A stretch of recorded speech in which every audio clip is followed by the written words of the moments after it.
What's up, Otakus? It's your tour guide here, and this is a very special edition.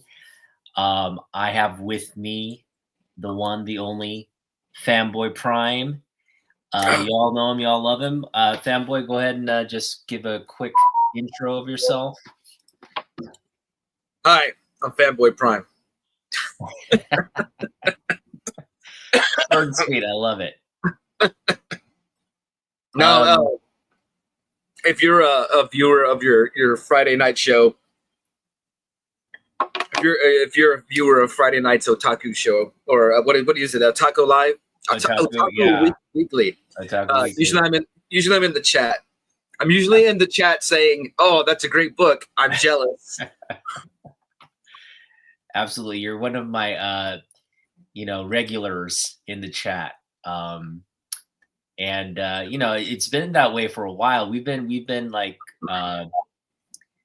comic book community friends for several years now, and I think what at least what I appreciate about not only your channel but your collection is, again, you're just the kind of collector that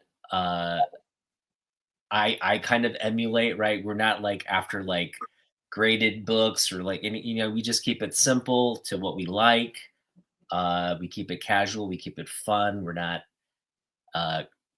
such grade, we're not grade snobs and all that. I know that. Oh yeah, I'm definitely not a grade snob.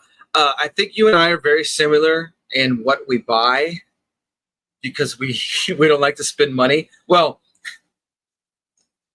I don't like to spend money. A little bit of a tight wad or whatever you want to call it. Between me and my wife, she's the spender. I'm not. And I think you buy on the budget or buy on the cheap is because your boss at home it only gives you so much for your allowance. Oh my gosh. Yeah.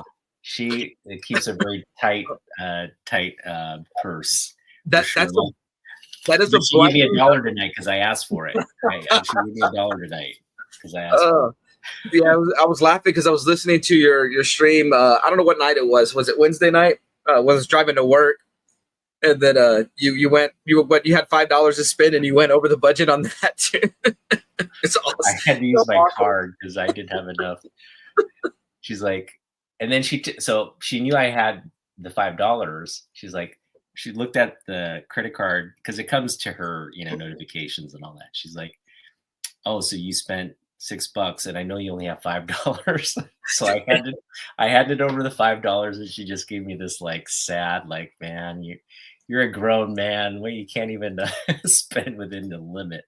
That's but hilarious. I had to get those books. So it's hilarious because I'm similar. And when I look at I was balancing the checkbook, I say the checkbook, balancing the budget yesterday, Thursday, and $20 Cash App. I'm like, and so first thing I see my wife, I'm like, "Do you have a $20 Cash App, or what did you send this $20?" It's like I have to know, and yeah. So I guess I relate to your wife in that regards.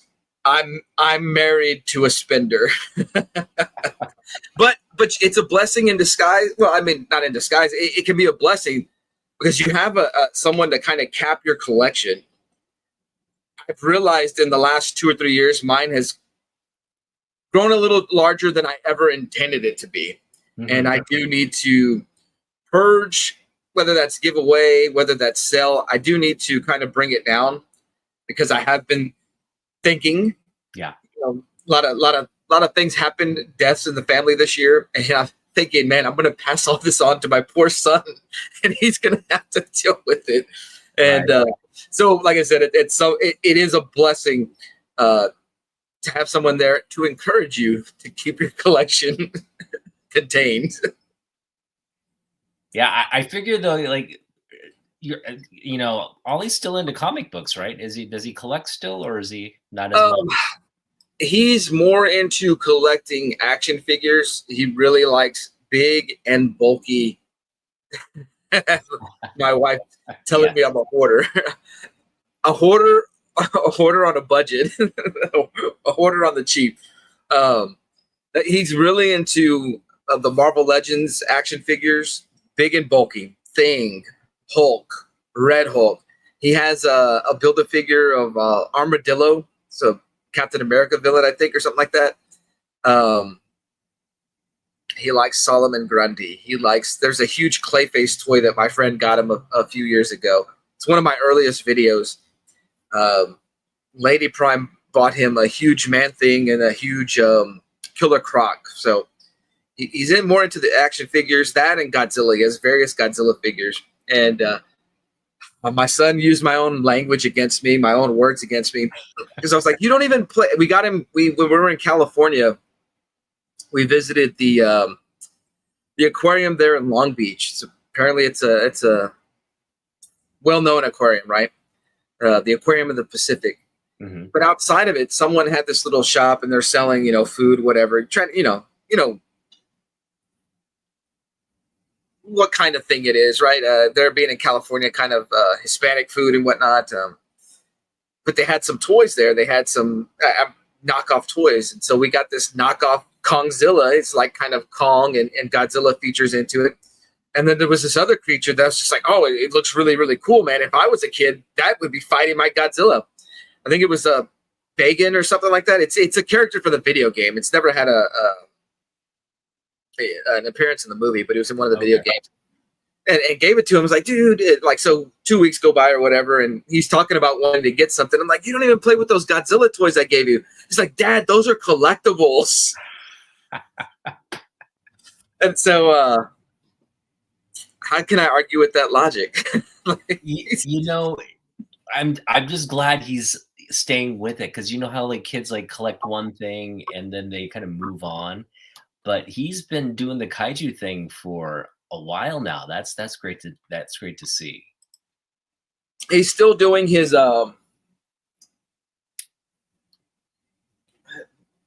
conveniently I have him close by. He's still doing his pipe cleaner kaijus where he builds them. So this is Kong. He's got King Kong. Nice. He likes to build the various Godzillas over, and they're done in his style. Because Lady Prime and myself always laugh at him you make the legs too skinny, but that's his style, right? That is so awesome, dude. This is a Godzilla from, he'll tell you what year it is. He's like, oh, I'm trying to base it on this movie from 1967 or something like that. So wow, he's funny like that. Definitely funny like that. That's pure fandom right there. Yeah. All right. Well, again, I want to thank you for making time. We've talked about doing this stream for a while now, and it really, again, revolves around our love for Superman. So tonight we're kind of celebrating the summer of Superman. We just kicked off the summer, right? And it's an exciting one. I know there's a lot of things going on right now in the world, and it just seems like good timing to get this kind of message with everything going on. So, I just want to get your thoughts on the summer of Superman. How are you feeling about that?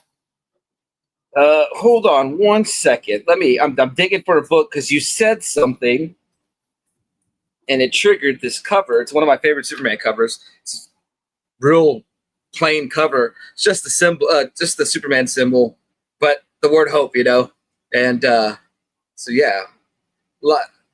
There's the thing. There's always a lot going on in the world, right? There's always a lot. Even now, we think maybe it's the worst it's ever been. In reality, maybe it's not. We're just dealing with it right now in the moment. And so it's easy to lose hope because, it's what we see on our TV. It's what we read in the newspaper. It's what we see on our phones now. I don't know. Like I said, I've always liked this cover, just the word hope on it. I bought multiple copies of this because my intention was one day to put this on Ollie's wall. I never did. But I've always enjoyed that cover. I've always loved that cover, the idea of hope. But separate from that, this is the idea of the summer of Superman. It's great to once again have Superman being pushed. In wrestling, they call it, you're giving a wrestler a push. It's like when you You feature that wrestler in important segments. You feature that wrestler. He gets a lot of victories on TV. He gets important storylines. I feel that's what Superman. Superman fans have been sitting on the back burner for quite a while. There's this other character that DC insists is the most important character in the world. He's not. He's not, right? I think that we said at one point there were 52 titles in DC, and Batman was in 26 of them, right? But it's nice. It's nice that Superman's being pushed again. I feel like even when Man of Steel came out, yeah, I don't feel like there was as much of a push for Superman as there is now. And maybe that's a tone thing. Maybe that's Superman was kind of like I think I love the Brandon Rose Superman when I watched it, to be honest. Like, I watched it twice. I have it on right now. Right? I put it on before the stream. I was a big fan of that, but it just didn't. It wasn't. I think it didn't do that well, right? Here's the issue with that movie, is that we've been trained in action movies to have the big climactic fight at the end, and he didn't have that in that movie. His big climactic moment was lifting the crystalline structure with kryptonite built into it, and pushing it into outer space and getting rid of it off of it. It's an impressive feat, and it's a great moment. But if you went into that movie expecting to see Superman tangle with someone, you were going to be disappointed. Yeah. And I mean, I was a little disappointed that there wasn't a physical battle. My friend said it at the end of the third Matrix movie, whichever one it is, Matrix Revolutions or whatever it was. I can't remember the name of it. But if you remember, Neo's flying around and he's having this impressive fight. And my friend was like, dude, they can really make a Superman movie now. And so you go from that, and then you go into Superman Returns, which, once again, I love. There is so much about Superman Returns I love. It still feels like it's an epic movie. It definitely captures the tone of Superman 1 and 2. Like, Superman feels very, very important in that movie. Like, that they nailed. Clark is still kind of goofy Clark, and they did it. What's his name? Brandon did a great job of being Superman and being Clark. They're two different characters, but it just did not have that big climactic battle, and that's what that movie lacked.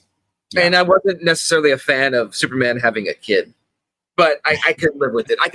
I just wasn't the biggest fan of that movie. Yeah, it was weird because you kind of landed in this like situation where the characters were already established, right? It was kind of like, it wasn't any like true origin. He is kind of like had returned from somewhere, and I think when Zack Snyder's Superman came out, they were trying to kind of redress some of those like the shortcomings you're referring to. A lot of action in that one, right? Too much. I mean, I was just like battle royale, but it was fun. It was fun. It was fun. Yeah. We were watching it last Saturday, actually, after the stream, and Superman reacts that he has to kill Zod, and I don't necessarily have a big issue with killing Zod, whatever. Like, I am a proponent of Superman doesn't kill. I got it in that moment. I wasn't necessarily completely offended that Superman killed there. I was offended that he was so upset about killing Zod. But if you look at the battle scene that takes place and how many buildings you're going to tell me nobody else died during that? Superman is wiser than that. Superman would have taken the battle somewhere else. There's a lot of people that like the Man of Steel a lot. I think tone-wise, it just doesn't capture Superman. That's where I felt it was off. I'm not a Henry Cavill only guy. Yeah. I'm not that guy. I don't know if this guy that's playing Superman now is the right choice. We'll find out. Yeah. So I'm not shutting it down because Henry's not in it. And I don't know. There's a lot about Man of Steel I liked, and there's a lot I didn't like. And I think you and I are both like kind of Superman purists in the sense, like we like what's presented in the comic books, but there's definitely like, I'm sure you grew up watching the cartoons as well, but there's a hierarchy there's just a classic sort of like he comes to the table as like a leader. He's positive. He's like, he's the guy that's never gonna like make fun of someone or belittle someone, right? Or have those kind of emotional type He's the guy that's gonna outbursts. he's the guy that's gonna turn down your radio when it's too loud. Right. Which is in that Man of Yeah, Steel the boring miniseries. guy, right? The nerd. The nerd who's just showing how everybody what to do and telling them what to do in a nice, mannerly way, right? And then also where comics were at the time, DC was in the middle of New 52, so they were trying to push the Superman who was alienated and trying to put that in Man of Steel. Yeah. And they took his underpants off, and I'm just, so at the time, I was like, oh man, that was like the worst. I hated it. I really hated it. They're so important to the character. They're so important. I don't know why. Like, he feels naked without them. Yeah. When he has them on, I mean, they complement the costume, and it's a look. It's a classic look. I don't think you ever mess with a classic look, right? It's like Coca-Cola. You don't need to redesign Coca-Cola. Right. When they introduced new Coke, we all wanted the old Coke. When they introduced the new Superman, we all wanted the old. Yeah, and like the DC Bullet logo, right? And I love that Gunn brought that back, because that's another thing you don't change. DC like went through these iterations of like horrible logos, to be honest. And I'm just so glad they haven't fully brought it back, but for the movie, right? Gunn's gonna keep the DC Bullet logo. I think moving forward, they should just bring it back in comics too, to be honest. Oh, I'd love the Bullet. Yes, definitely. Right? Doesn't feel like all these other designs make sense. But yeah. Well, yeah, I'm glad you're excited about the movie. What are you like kind of most looking forward to from the movie from a story standpoint? I know we've gotten a lot of sort of teasers here and there, but what's the thing that you're kind of like, oh man, I can't wait to see that on screen and how that plays out? I don't know if there's anything like story-wise I'm looking forward to see. I've been trying to avoid the trailers as much as possible because I like to go in. I have this bad habit of I see trailers and I build this movie up in my head of how it should be. And then when I watch it, I'm disappointed. So I'm trying to get out of that. There's Wellbore, quite possibly the biggest Superman fan in the world. And not really. He's more of a Batman fan, but he has so many Superman books. Yeah, I love Batman too. I don't want to make it seem like it's either or, but no, it is either or. Man, I like this because it shows off like the classic art. You were talking about the classic look of the red tights. I was looking for that book while we were talking. As classic as you can get right there. That should be like comic Superman comic drawing 101. Like you just have to. You can't draw that, then don't even try to work on the book. The Jose Luis Garcia Lopez variant, which was their classic. Their in-house art styles. Yeah. Classic look right there. I don't know if there's anything story-wise that I'm looking forward to. Ollie, obviously, when he saw the kaiju, he's very interested in seeing that. So, I mean, you hooked him there, which I think was a smart move. You've had these Godzilla movies come out, and kids are love Godzilla and Kong, so throw that in there. Kids want to see that. I think what I'm most eager to see, and it's funny because for so long I hated this character. I thought it was silly. I didn't understand it until I read a great comic with him in it. But I am so eager to see Crypto in a live-action movie. Like, I'm there for that. When I saw him in the trailer, the first teaser, I was like, all right. They're gonna have these like dog dish like popcorn buckets. Are you gonna try to get one of those? Oh, yes, definitely. I got to. It's cool because for the longest time, went to theaters where they did not have stuff like that, and the one that we go to in one of the towns that's close by, one of the cities, that has it right there available. And when Ollie and I had gone to go see Transformers 1, the animated Transformers movie they released, I guess, last summer, man, it was so hard to walk away from that Optimus Prime popcorn bucket because it was something that was unnecessary. But for Superman, I'll get the unnecessary. I'll add it to the collection. So I don't know when you're gonna watch it, but I've got tickets to watch it opening weekend. I probably won't see it. Well, I'm going to try to see it opening weekend. For Man of Steel, we were there at the earliest screening possible, and then turn around and go to work with only like an hour or two sleep afterwards. But with those back in my younger days, whenever going to see like midnight screenings or like the 10 o'clock screenings, the earliest screening possible, that's when I used to do that all the time. And I'm an old man now. Yeah. There's a couple reasons I wanted to see it like as soon as it came out. One being it's hard to avoid social media these days and with like people spoiling it, especially the end credit scene, right? There's gonna be one. Yeah. And I really want to kind of be like not get that spoiled. So that's one reason I'm trying to see it. But also I'm hoping they give out comics that opening weekend. Oh, that'd be cool. Yeah. Yeah, and just getting one of those like promotion because I know they're AMC's doing a big drive where they're giving out those DC comics. I think it's a Dan Mora cover, and I just want to hopefully that extends to through the weekend in a lot of different areas. So I'm hoping to get one of those, but we'll see. It upsets me because there's the Thomas Jane Punisher movie that came out a few years ago. There was comics given out to that movie. We went to an advanced screening of that. I don't know how we wound up tickets. My friend used to work at Antarctic Press in San Antonio. Yeah. I don't know if that's how we wound up with tickets to go to an advanced screening, but we didn't get the cool comic book that other people got. Man. I would say I see people post that on Instagram, and I'm like, oh, that's cool. You got one. Yeah.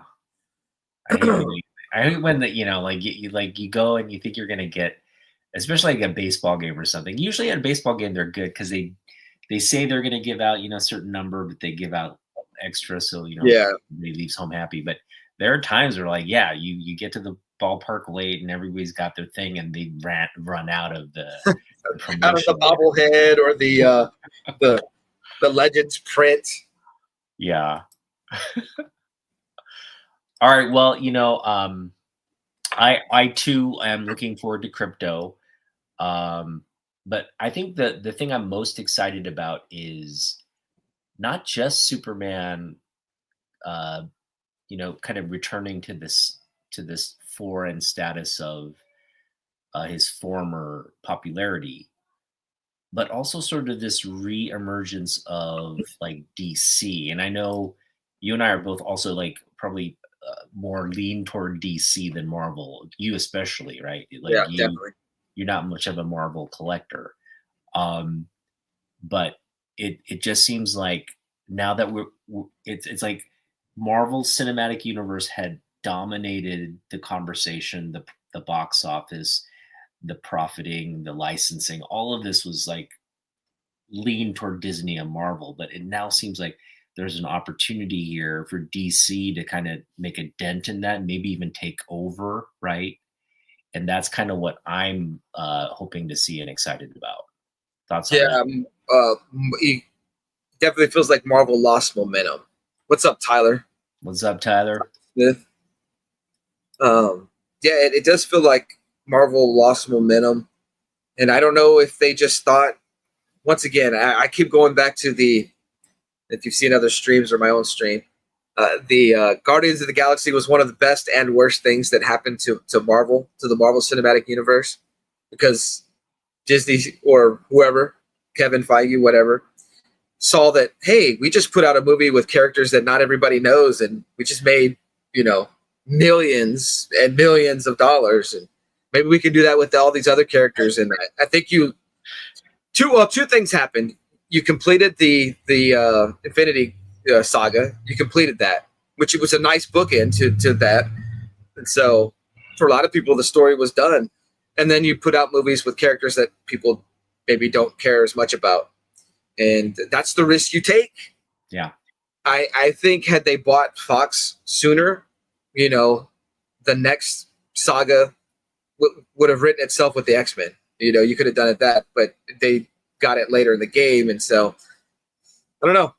We'll see. We'll see if they can recapture it. I know bringing back Robert Downey Jr. was not the worst thing they could have done. You know, despite everybody hating that he's playing Doom, I think it was a smart move because you're never going to be able to capture the Doom that's in everybody's mind. So you gotta put your own spin on it for the movies.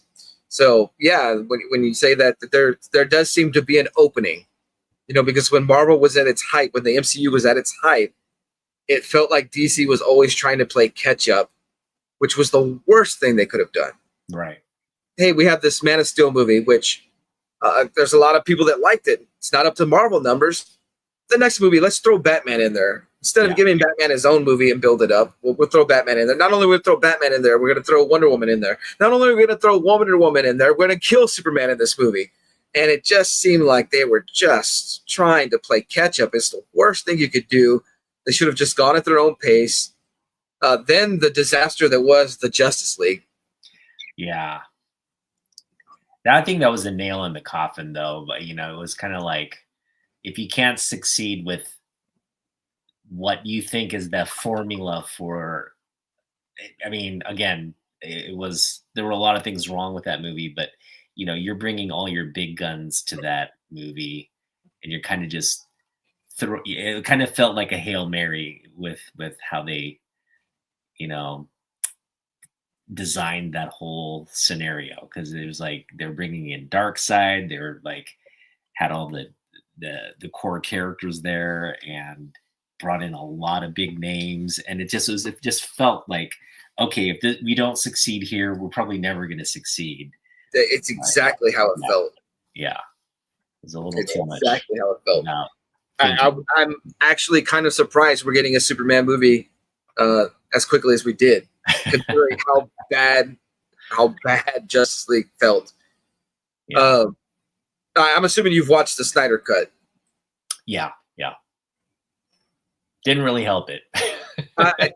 I'm fine. I enjoyed the Snyder Cut. I kind of would like to see that story continue. You know, it left. We didn't never get to see, which I guess it's the good thing going into this, you know, the DCU now instead of the DCEU or whatever they're calling it, is that we can still get Superman versus Darkseid for the first time. They can still build up to that with this, you know, current iteration or timeline or whatever. It's so crazy because DC. I don't know if you ever watched the animated movies. Yeah. They did a run that was from Flashpoint Paradox to Apocalypse War.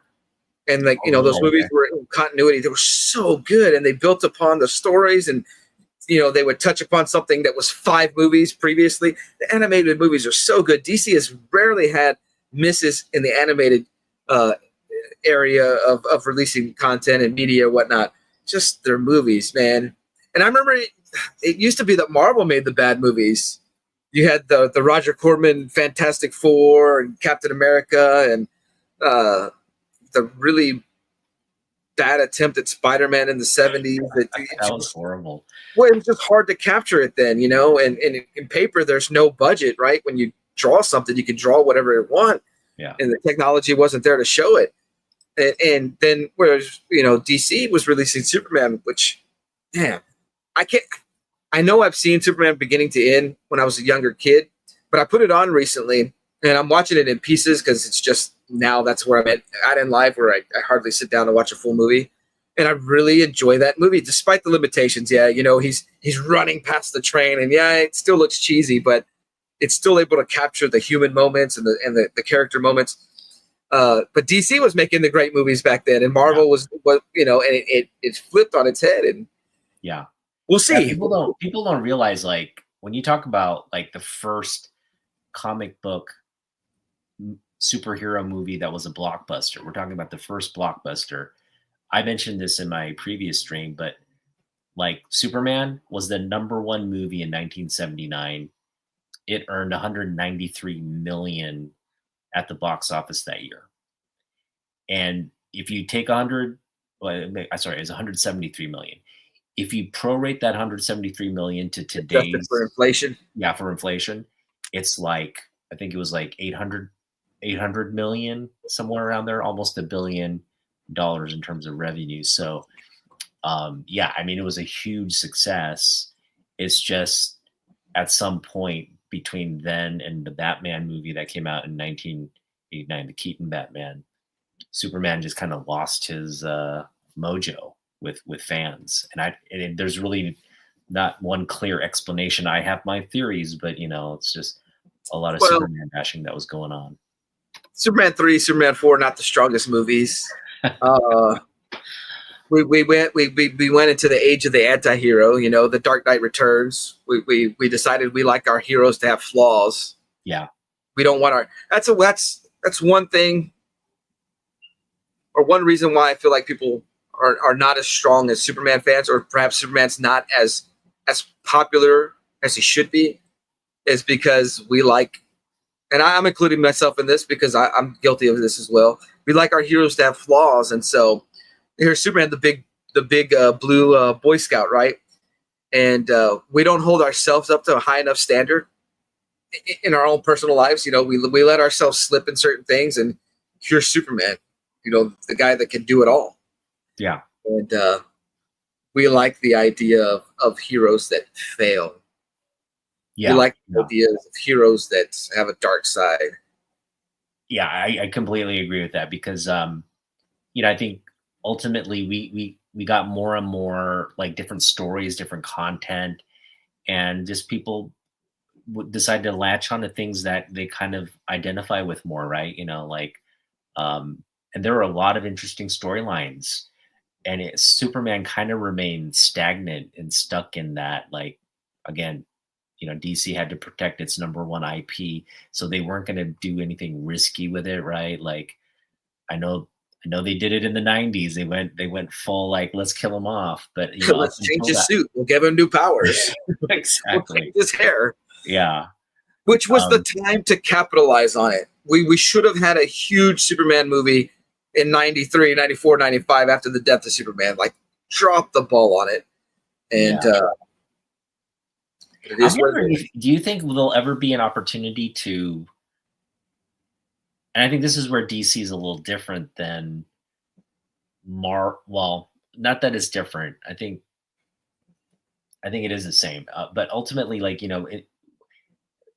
can you bring DC, or should DC even attempt to bring comic book storylines to the big screen? What are your thoughts there? Because I can't see how you would do a Death of Superman. See, the reason Death of Superman was like the reign of the Superman. There's like so much backstory to that. The characters introduced. There was a history of cloning in the Superman books. There was a history with the Eradicator in the Superman books. There was a history with Hank Henshaw in the Superman books. Steel was a new concept, a new character. But those other three, there was a history with those characters as you brought them in. I think what you got to do is you got to be able to tweak.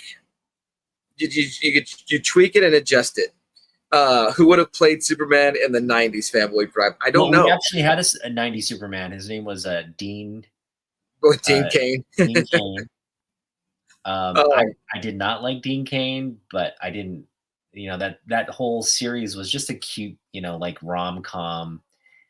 It did its job for the viewers it was going for, because it was a high-rated show at its point.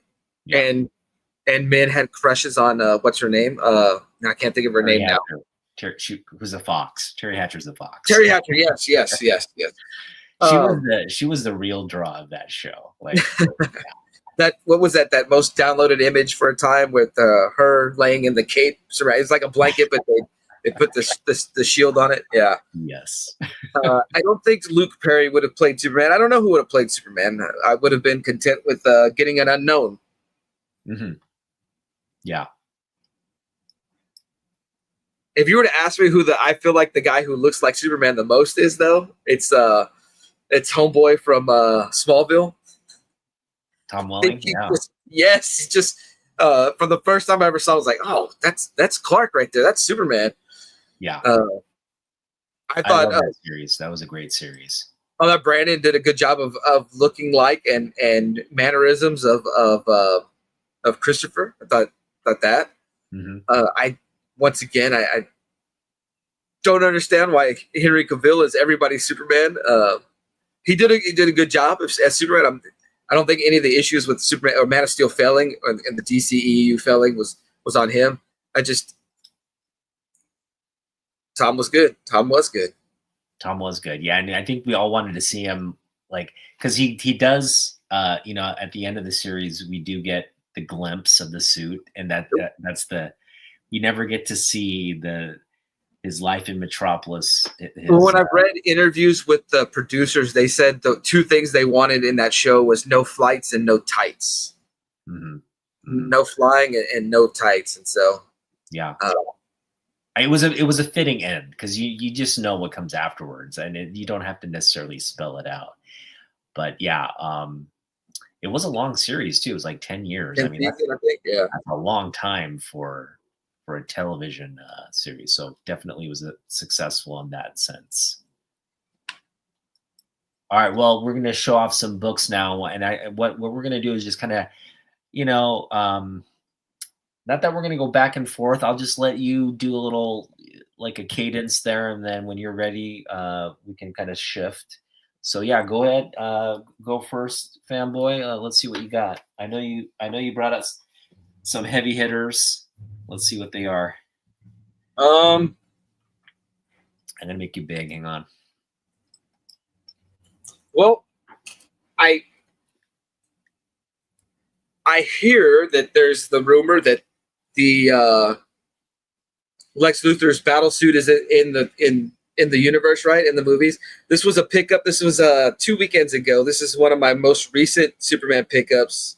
Nice. $2.50 pickup. It's got a $5 price tag on it, but they were doing a sale of half off all the back issues. And so that weekend we happened to take my brother's kids, and so I let one of them wanted the Justice League Kong Godzilla comic, and then the other one wanted a bunch of Iron Man books, and so I got him Iron Man, and I took the opportunity to get this at half off. Love that suit. Dude, I saw this cover and I was like, man, I absolutely love it. Like, love the suit, the purple and green. It matches well with the blue and red. You got the kind of explosion, the yellow in the background. You got Superman punching through the suit. So this is right around, I guess, Crisis on Infinite Earths is about to happen. This is October of '85. Mm-hmm. Yep. So, or it's possibly going on at the same time. But yeah, I thought you might like this book. That's a nice one. I gotta get that. For me, like, it's like there's just so much there to collect in terms of Superman, right? It's just like kind of like that is just a never-ending well. So it's a kind of a curse and I'll show that in a bit how I continue to go through that well. Didn't get them. Oh yeah. I got him the Justice League Kong versus or the Justice League versus Godzilla versus Kong 2. I got him the number 1, and so we were fortunate. Trev, the shipping guru, sent Ollie I guess it was a 7-issue miniseries of Justice League versus Godzilla versus Kong 1. Oh, nice. He sent him all the issues. Yeah, Trev should be here too. To be honest, he included in the note that. He one of the things he likes to see is the next generation of comic book collectors, and so he got Ollie those books. And nice. I've been terrible with making videos this year. Like I said, that's the family, right? It kind of affected me. It's kind of made me. I don't want to say it's made me lazy. It's just made me. I haven't been inspired to make videos like I was in past years. It's just it doesn't seem as important. Right. But I do want to do that because it was an awesome thing that Trev did, and yeah. One of the things I do like about Superman is he's a man of two worlds, right? A man of two worlds. Absolutely. But not. I mean, yes, he is a man of Krypton, which you can see this. This is Superman Secret Origin number 4. Got Nice. Revive Superman there, with yes. Laura and Jor-El. Uh-huh. But he's a man of two worlds. But I don't mean in the sense he comes from another planet and he's a man of Earth, but rather he's a man of small town America. You know, Smallville. Mm-hmm. He can appeal to everybody. You know, so you can appeal to the small town person. John's and Frank's great combo. Yes. The only issue is timing sometimes. And those books don't get out on time. And so you got that. And then the other world he's a part of is, you know, the city life. And having been a guy who grew up in a small town, lived in the city for like 10 plus years, I think it was a total of 13. And then to move back to a small town, it is two different worlds. Yeah. There's two different mentalities, two different people. Yeah. See, Tyler Smith knows what's up. Oh, yeah. We're not talking about Doomsday Clock. Yeah. But they do go well together. Frank's and John's. And he did such a good job. Like, looking at these books, I know it's a different continuity, but they feel like the Christopher Reeves movies. Like when you read them, like the tone wise. The cool thing about the Secret Origin, it is a connecting cover. Nice. So it goes off to one another. One thing I think Warner Brothers has failed to do with the Superman movies is I think this is a character that needs to be done. Parasite, yeah. Parasite needs to, I mean, it just makes sense. Yeah. Here's your super powerful being that absorbs power from Earth's yellow sun. He needs to fight somebody who is stealing his powers, you know? And so I'm so glad you brought up Parasite, dude, because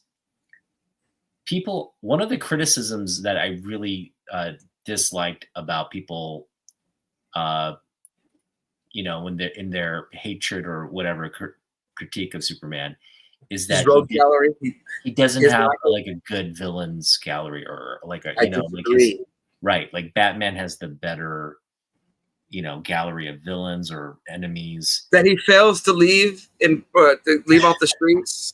Right, and he won't kill. Like he lets them live and kill more. How many lives does Batman cost? But you know, like Superman also has a great history of like great characters. Yeah, they might not be like all maybe modern movie ready, but like I agree with you. I think Parasites, they could do so much with a character like that, but he's full of those. His history is full of those. This is a relatively cheap first appearance that people should probably get on. I think if these movies succeed, I think this is a character that eventually comes out. Not saying that you need to be a spec person or whatever, but if you have a desire to have, you know, some important pieces of Superman's legacy, I think getting Parasite early on would be better to buy now before it, you know, gets too expensive. That will be a huge book. That is a huge book. It will probably become a bigger book down the road for sure. The thing to do is make sure you get it with the centerfold. I bought this one on the cheap, and it did not come with the centerfold. Oh, okay. So it's missing a page in the story. All right. So yeah, that happens a lot. I have the same issue. I am missing. I just got a book. I thought the cover was attached. It's actually fully detached, but I could care less. I wanted it for the story. I wanted a complete book. I'm gonna go. I'll tell you what, if I go and get another copy of that book, I can send this one your way. Oh, really? Okay. Yeah. This was my newest. This is my most recent pickup. The Superman and Lex Luthor battle suit was the most recent pickup in store. This I got in the mail. I showed you before we went live. This is Superman 80. This is during the reign of the Superman. Now I know there's not Superman on the cover, but this is a key point or a key part of Superman's history. DC blew up a whole dang city. They blew up a whole city in this storyline. But what I was telling you earlier, what's significant about it is it's not a true newsstand. That is a label on top of the direct edition. I've seen 2 of these. I don't know if how many of these exist. I've seen 2 of them. Just stumbled across it. Did not know that there was a. I didn't. Okay, so there's a few of us in the community that are Death of Superman collectors, and it's not just the Death of Superman storyline. It's the Funeral for a Friend. It's the Reign of the Superman, and it's not just getting the book. It's getting the first print, the second print, the third print. Get the newsstand. So there's quite a few of us out there that do this, and so we're always looking for that one thing that's different that no one else may have. And so that was this opportunity here. I'd never seen a sticker on any of the Reign of the Superman books. I've seen it on, like I told you before, I've seen it on the second printing of Superman 75, which that's a well-known thing.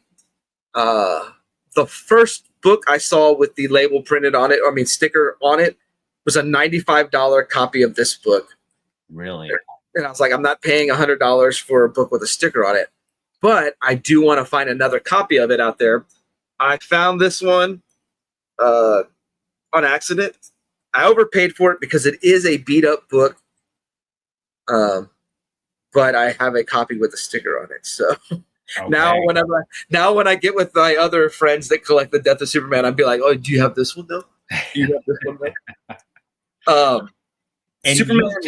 Just to clarify, you've completed the collection. I mean, I'm sure there's a few like one-offs, but I mean, in terms of the first print, the sort of the newsstand, the direct, and the subsequent printings. I think there's a couple of newsstands I need in the Reign of the Superman. I think there's a couple of newsstands I need. It's funny because they're hard to find if you're looking for them in the wild. They're hard to find. Newsstands are hard to find if you're looking for them in the wild. The DC logo variants, those are hard to find in the wild now. So you can find them on eBay, but sometimes you want to do the hunt, finding it in person. There's some fun to that. And then there's the times you get so frustrated that you can't find it that you do go to eBay. I think there's a few newsstands I need. The last real big piece I need to finish what I would consider completing my collection is I need a platinum edition in the black bag still. I have 2 platinum editions.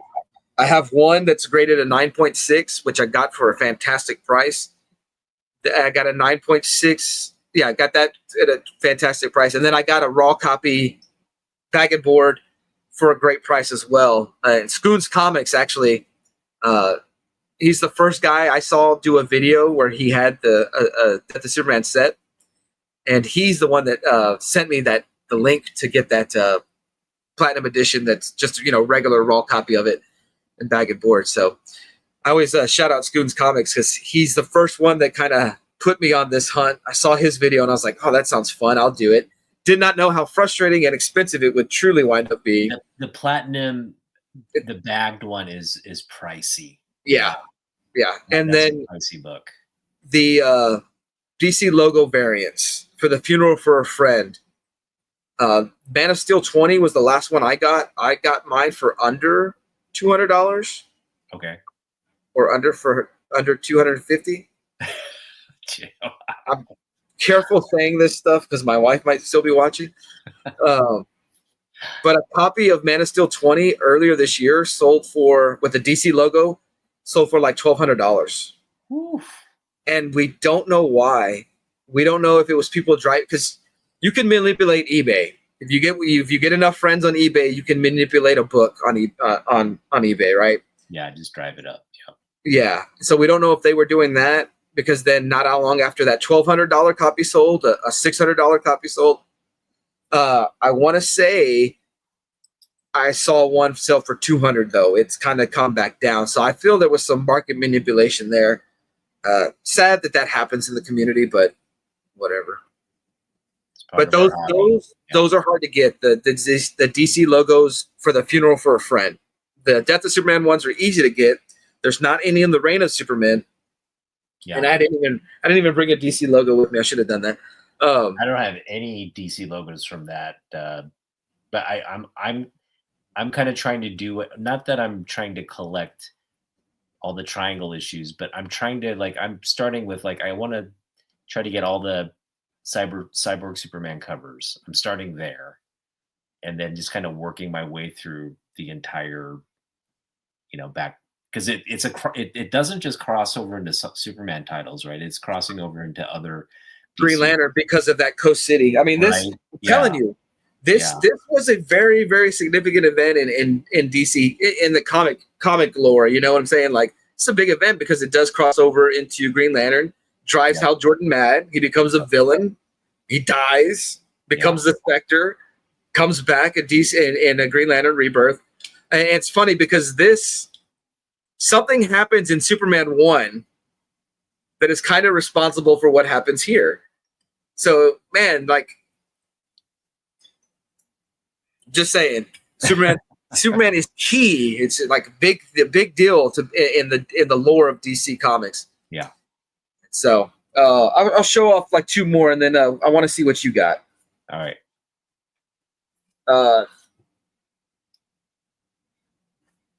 It's funny. I was thinking about this book, but I didn't think I brought it over. Here's Superman 82. This is the second printing. It's got if this book were not overprinted, I mean, this would be like, I still think this should be, it's way undervalued to be honest, right? It's just an undervalued book in my opinion. Well, good luck finding the second printing in the wild. Ooh. Second printing's hard to find. The second printing came with the trade paperback. Like, they did a collector set of the trade paperback, and that's the only way you could get the second printing of Superman 82. Nice. Now, if you're dead set on getting one and you're willing to pay a little bit, I can tell you where to find one. Okay. There was another guy that was trying to collect all the Superman books. Oh, man, I can't think of his name. Anyways, he reached out to me on Instagram, and I was like, I know where you can find one. I did not want to tell him because I want to get more copies.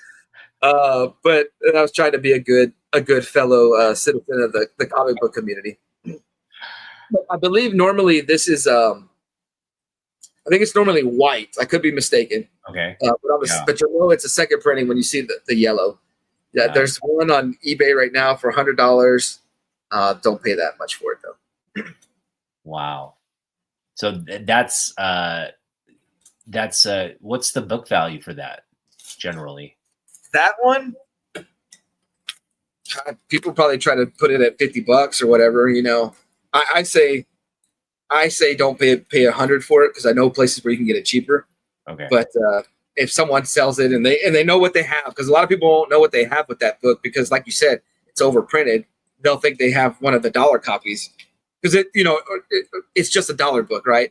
Yeah. But if they don't know what they have, they could list it for $5, $4. I gotta be on the hunt for that now. Yeah. The yellow trade dress. All right. Oh, I brought the wrong book over. I didn't bring the books I wanted to bring over. But to show Superman's popularity, especially during that Death of Superman, let me find which one of these is the best one to show off. Well, we'll just do this one.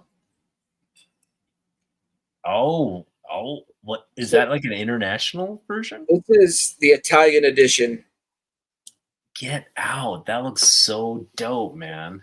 So this is the Italian edition of The Reign of the Superman. So I have the complete story. Well, I have what they released of every issue of Funeral for a Friend and every issue they released of The Reign of the Superman. But it's about, each of these books has about 3 books in it. Oh, okay. It has Superman 80. But you have the whole range of the Italian versions. Yes. Whoa. I haven't released the video yet, but let's show them. We can share them right here. I'm putting together a video right now, and I'm breaking it down like which book comes with each book. It's taken me a lot longer than I wanted it to. All right, so we know this one. This is like part 1. This is that's the cover for Adventures of Superman 498. Wow. Great cover. So simple, yeah. And see, like I said, it doesn't have, your Funeral for a Friend like the American release has.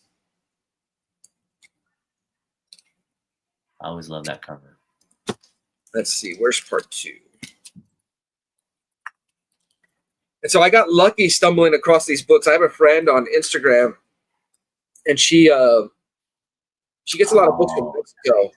So somehow an old man in Mexico wound up with these Italian copies, and she was able to buy them from him. She sold them to me on the cheap. Wow. And so there was one issue I had to go to eBay to buy. So this is normally the cover for Superman 76. But they used the second printing cover because the second printing on 76 had the yellow. But I like it how it looks here. I really like how they did this because it's the black border without saying funeral for a friend at the time. It seems a little bit more somber. Yeah, it makes the image just pop. It's right. Like, yeah. Okay, this would be the cover for Superman 77. Oh, nice. La fine. Yeah. The end. Let's see where. And it's weird. I should have said that earlier. So I've tried to find like issue format for the Death of Superman. I can't find it. I can find a like trade. So I don't know if the trade came out, it was so popular that they then released like an issue format, because it does say this is number 1 on it. So number 1, 2, 3, like they picked up with Funeral for a Friend. 3. Okay, let's see. Where's number 4? This is 5. Okay, yeah, number 4 is the cover that they used on the Legacy of Superman. Yeah. Nice. Number 5. Whoa. Which is like the regular edition of Adventures of Superman 500. That's that cover. Yeah. I have a Mexico release of this same book. They use the collector's edition cover. So, you know, they gave the, I guess they gave, you know, the international companies the options for what covers they have or what covers they wanted to use on there. So, yeah. That's number 5. So number 6.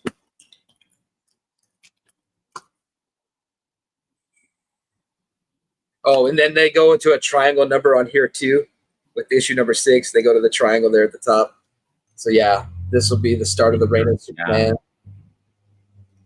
Nice. That one. Oh, very nice. So the covers are a little bit beat up. The pages on the inside, are immaculate. They were probably stored without bags and boards. Yeah, I mean, you and I have talked about this cover. We just both love this cover. Oh yeah, this is one of my all-time favorite covers. Absolutely. Maybe my favorite cover ever. And then it just looks so much with the black border. It just kind of, like you said, it makes it pop. Because normally it's just the white cover. And then I threw them all in Mylar, so that's why they look all shiny, nice. Yeah. 8. And they look like they're a little bigger too in terms of the size. Definitely thicker. Magazine. Yeah. Definitely thicker, yeah. Okay, on number 9, which I showed this one already. Like you said, colors with the black pop it. Number 9, number 10.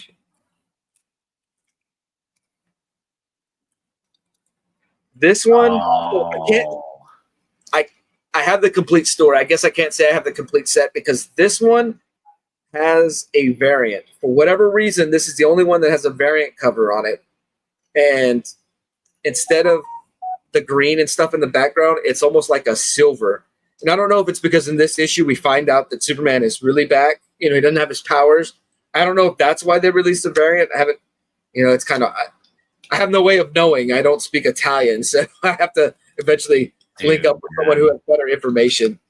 Oh man, that's the first time we see the black suit, right? In America, there's a different cover for it. It's he's sitting in a chair, but that issue contains the first black suit. Yeah. Probably one of the worst Superman covers of all time. Yeah, I'm not a big fan of this. This is John.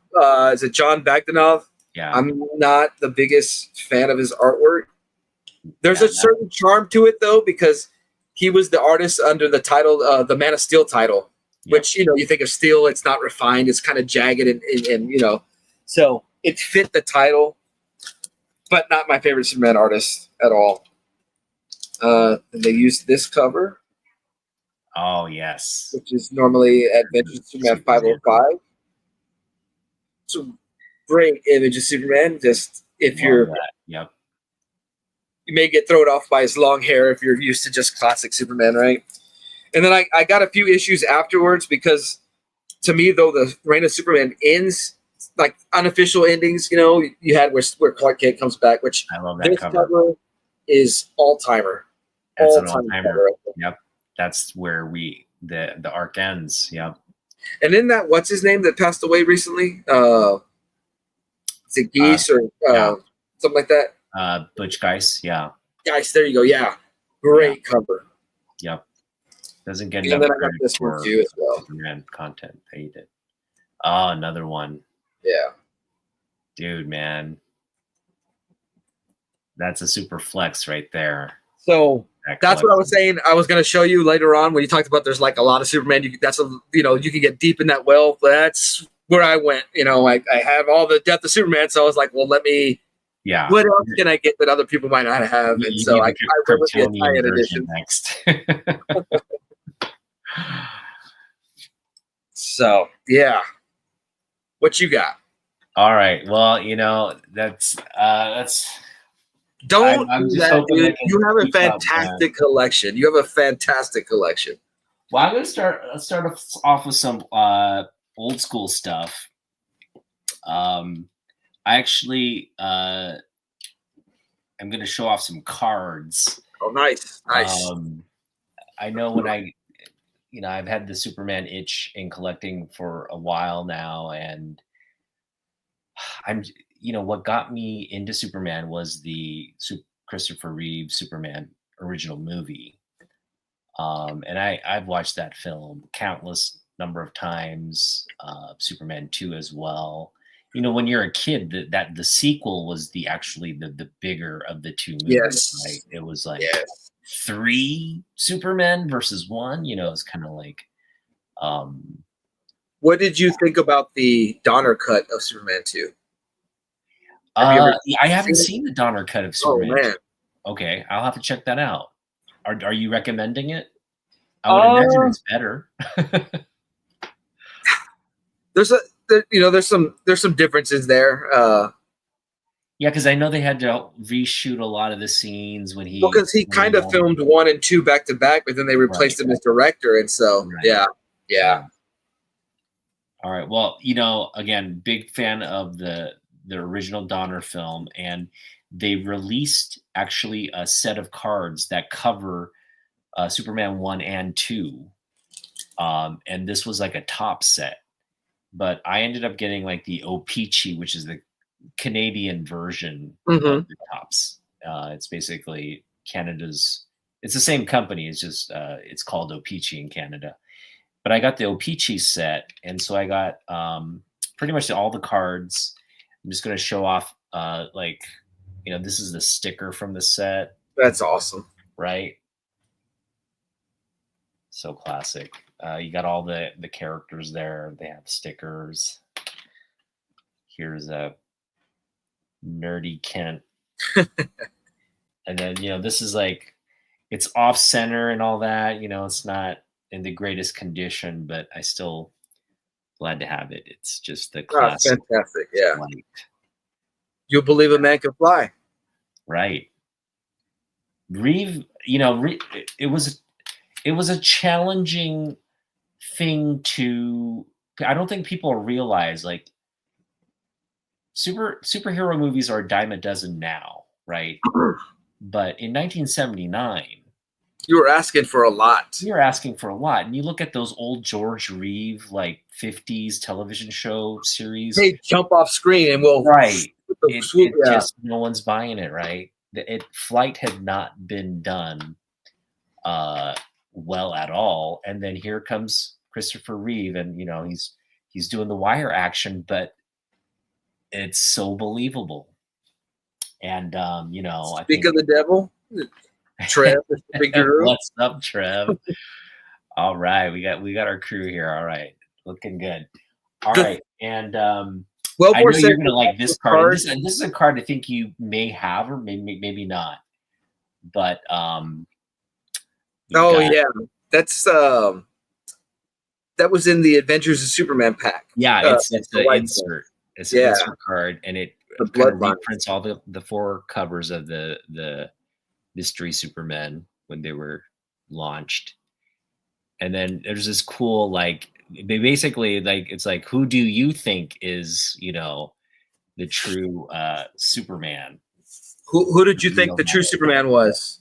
When I was reading it, Yes, I actually, I thought it was Cyborg Superman. I was like convinced, the like, greatest heel turn in all of comics is when that Cyborg Superman became the villain. I'll tell you this issue, because my cousin, my brother, and I were all reading it at the same time, and we each had a different one. My cousin believed that Superboy was going to be the Superman. He was going to be the one that took over. My brother was Steel, but he was also kind of Eradicator, because Eradicator kind of, he looked like Superman. yeah. And I was like, dude, it's Cyborg Superman. Cyborg Superman will be the guy, and it was the villain. No, I was right there with you. I think we all kind of wanted, because he just looked cool. We're just like, He looked cool. I think Terminator 2 had been out recently, so yeah. Absolutely. What's up, guys? All right. So yeah, I'm following suit with what you showed off earlier. I've got Oh man, that is a beautiful I book. think it's a second appearance of Parasite. Yes, that's on my wish list. And my copy's not that great either. It's a low grade copy. It's got creases everywhere, but I love this book. He basically gives him two black eyes and says, I'm gonna break your nose now. You have the clear backing boards on those? Yes, I do. Yep. Nice. Yeah, what I think what endears me to Superman is not only his story, but the great supporting characters around him, right? Because when he first was introduced, we got Lois, but we didn't have really what we've come to know as his family, right? It took years, it was a kind of a transition from the gold into silver. By the time we get to the silver, we kind of have established characters that are really core to his ongoing series. And again, a lot of great characters, but the thing that one of the, like, I guess, motifs from those early, once these characters were established, what we saw was this love triangle between Lois and Lana Lang.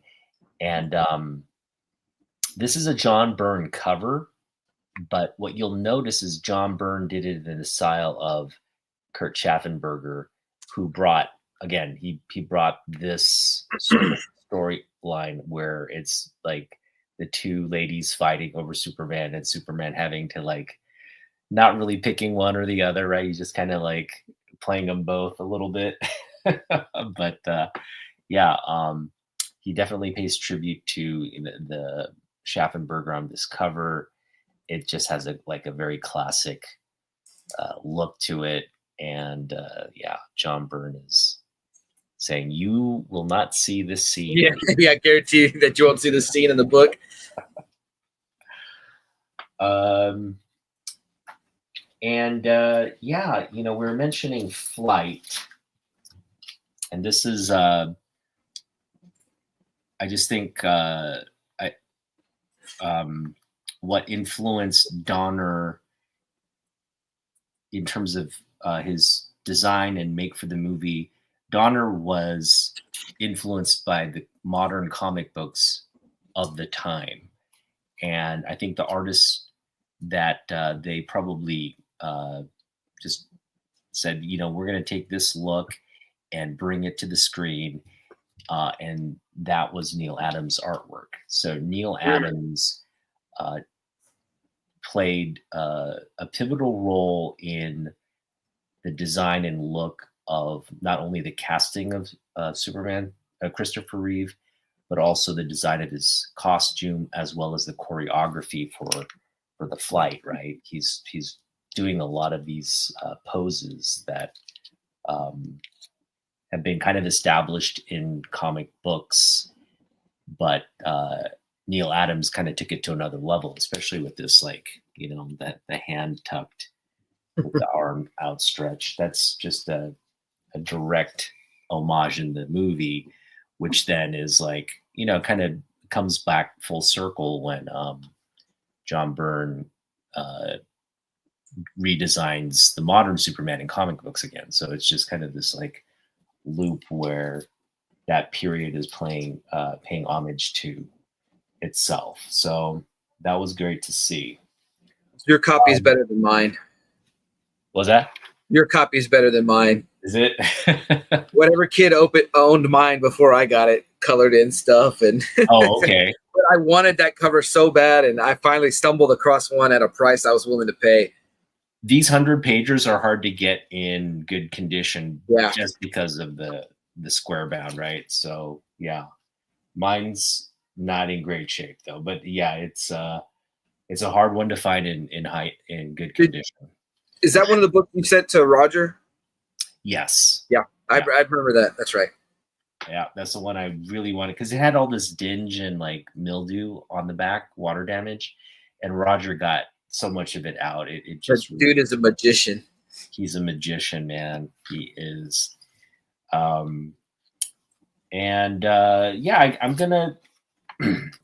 We talked about John Byrne, and everybody knows, post-crisis Byrne was tasked because he had come over from Marvel, right? He didn't have a good relationship toward the end there. And he jumped ship from Marvel and went to DC. And so you pretty much have the number one creative talent at Marvel jumping ship and going to the rival. And DC basically gives Byrne a lot of editorial control over what the post-crisis DC universe is going to look like, right? And they task him with the most important character, which is the Superman. And so, Byrne puts out a miniseries, Man of Steel. Then he reissues a new volume of Superman, as well as works on the parallel Action Comics books at that time, which again had this new timeline. It was basically the modern timeline for all the characters, but again, they focused primarily on establishing Superman and all the characters around him because he's so central. But what's cool is like the first time we see the new Byrne Superman is on the cover of this Amazing Heroes, which is a preview of what's to come in Man of Steel. And this was, I think, published in June of 1986. Nice. And Man of Steel was October of that year. And so, yeah, I mean, this is the first look at the redesign. And you just, again, Byrne talks about what he did, how he approached the design of the character. He made the S bigger, and then he made Superman just a lot more like muscular, right? Because that was already established with the Neil Adams character. Neil Adams wanted him to be a very beefy, muscular, like anatomically kind of sort of accurate portrayal, like a realistic body, right? Not just like biceps and all that. And then, Byrne kind of just matched it by making it a little bit more, kind of like, I guess, the Henry Cavill look, just like a beefy, bulky, but keeping it the essence of that classic character. All right. You ready for another round? Yeah. You're talking about the Man of Steel in 86 or 87. Yeah. However, whenever it came out, I can't speak of specific dates. I wasn't there for it. But it's funny because like I was thinking about it years after the fact, how big of a deal that was, because of how big of a deal it was when Superman changed with the New 52, like how angry I was, and man, how people felt then, you know. So I read this the other day. This is Superman Annual number 8 from 1996. Nice. And so they were doing this gimmick, Legends of the Dead Earth, and so like all the annuals that were released. So like the Earth has passed away, right? And humans had to go to different, you know, they all went to different planets, distant planets and stuff. So Trev says that New 52 Superman was the worst. It was in a lot of ways, yeah. It really was. Which is funny though, because Trev likes Man of Steel a lot, and I feel like Man of Steel is affected. That's That's by New 52. Okay, so the gimmick was in all the annuals that you know, humans had to go to different distant planets, but elements of Earth lived on, and especially because, you know, they were writing about the superheroes, elements of those superheroes lived on. So I don't even know what planet they were on, but in this planet and in this story, there's a League of Supermen. Superman has been reduced to,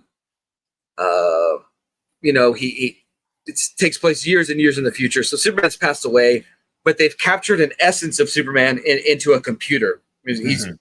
His body no longer exists, but Superman, his mind, I guess, or his essence basically lives in this computer. And he leads a group of men called the League of Supermen. And these are modified humans. But it's such a big deal, you know, having these powers, that each human has basically one of Superman's gift. One has heat vision. One has, you know, the breath. One has super strength. One has flight. One has invulnerability. So they have to work together. They have to work together to be able to be a successful team. All right. Cool idea. It's not that great. It's not that well done in this book, right? But there was something in this book that I thought was fantastic. So the story goes, it progresses to where the League of Supermen begin to question things that the AI Superman is telling them, right? Basically, Superman is like Jor-El at this point, you know, where he could speak to you know, they added that element in, which was pretty cool. But they begin to question some things he's doing because it doesn't sound right. And so they realize that this protocol that the artificial intelligence Superman is trying to put into place for their protection, you know, you think about leaders that get into power where they want to protect the people, but it's done in nefarious ways. That's what they feel like, you know. He's building this defense system and they realize it's pointed at Earth, and you know, they begin to panic. It's almost as if, you know, he's going to punish them by destroying them. And so you know, they go on a mission, and a few of them die off, and they're finally able to stop the computer Superman. And when it happens, he thanks them. And then you see that the characters that you thought died off, they're still there because he's still Superman. He wasn't going to kill anybody off, but he realized because he was this computer now, certain things in his personality were changing. And he was becoming more and more, because it's a computer. The program, like kind of like Ultron. Ultron wants to destroy everything. He had to wipe off humanity in order to preserve humanity, right? And he was kind of going that way. And so because the people who built where he was at in this computer put in such great defense systems, he couldn't even turn in on himself. He had to basically trick the League of Superman into taking him down. Right. So he thanks them for it. And what I took from that story is, because Superman lacked his humanity, the potential for evil was there. Yeah. And so he needed the men, the League of Superman, to stop him from himself if he lacked humanity. And he even tells him at the end of the story that was the keep your humanity. So the writer did that one good thing in this story. It could have been presented far better. The art is not. It's. Let me just show it. mid 90s to late 90s, DC insisted on printing their stories with kind of a glossy paper. Nice. It hurts my eyes. I don't like it. I like newsprint. I like what the comics are printed on now. And so that does affect my reading of the story. Like I'm a little, like I have an angrier tone when I take it. Yeah. But because he lacked his humanity, that's why he wanted to stop himself. He basically wanted them to put an end to him because of the danger it would be. Yeah. Because he was no longer in touch with his humanity. That's why I think it's so important to keep Ma and Pa Kent around. Like there's, so vital, especially with the idea of post-crisis, right? Yeah. Because they were around until Jeff Johns decided to kill Jonathan Kent off, right? But because the story of Superman, it's biblical, right? Joe and Jerry being Jews, it's a way of retelling the story of Moses. Mm-hmm. The woman who couldn't keep her son because he would be killed. I'm going to let him float down the river with the hopes that one of the Egyptian women will take him in. And she sacrifices the ability to care for her son so that he can live. So he can, Jarrell and Laura. And then he's a chosen one, right? He's the chosen one. And Moses does all kinds of great things. And I know that wasn't the original intent because, when they designed it, Superman was going to kind of be a villain, but that's what came out of it. And it's real cool to think about the tie there that, like you said, Superman's the chosen one. That's how, and because of Moses winding up with the person he wound up with, it leads him to be great, do great things. Because of who Superman wound up with, who Kal-El winds up with on Earth, he's able to do great things. So talked about this. Excited to see Crypto in the movie. Yes. This is a job for Superdog. So looking forward to that. You have some Crypto covers. I need to get more. I realize I don't have many Crypto books. I was so worried because as soon as they showed Crypto in the movie, the two covers, I had one of them, but I wasn't sure I had the Alex Ross one that kind of shot up in value. I do own that one. Yes. And of course I didn't bring it with me. That's fine, but you have it. Yeah, that's. I had to dig through my books to find it. And I was like, yes, I do have it. So that was a relief. Here is that's like a $75 book now. It's like it's ridiculous because it's not his origin or anything like that. It's not his first appearance. It had nothing to do with him. Here's a pretty important book. The whatever happened to the whatever happened to the Man of Tomorrow. There you go. Alan Moore. Alan Moore. This is a classic story, and this is what the book that ends the long history of Superman, right? It's the volume pretty one. Much, yeah. This is the ending of the ending of it, yeah. Pre-crisis Superman, and not necessarily the Golden Age Superman, but kind of, right? Yep. This is the story that sends him off into John Byrne. Right. And I think some of the intent there was to be like, because I think, we started seeing like, oh man, Superman's boring. He's hasn't changed in like 80 years and he's too good. Right. He's like, you just started seeing that critique, and here's Alan Moore going like, well, yeah, I mean, Superman is from a bygone era. So unless he changes with the times, there's just no way around keeping him modern. And that's where I think the Byrne project was so important. Like they're going to basically keep the essence of the character, but tell it in a modern context. And so you saw a big shift from the storytelling. So I'm glad you brought that book up because I do not have those two books, and those are definitely ones I have to get. The classic breaking of the chains cover. Yes. Superman always breaking the chains. So I don't have the classic one that I own it. But here is Superman 45, John Boy. Our boy John Boy. Yep. Yes, it's great. That's Great awesome. cover. I love how big the chains are too. They're just like these, like if you just gave him a regular chain, it wouldn't even be a challenge. You have to have these Right. You got to get the thickest ones. And so he does credit, John Boy after Adams. It does say that on there. So good stuff. And this is during the 80th release, 80th anniversary of Superman. So this is what, 2018 right here? Yeah.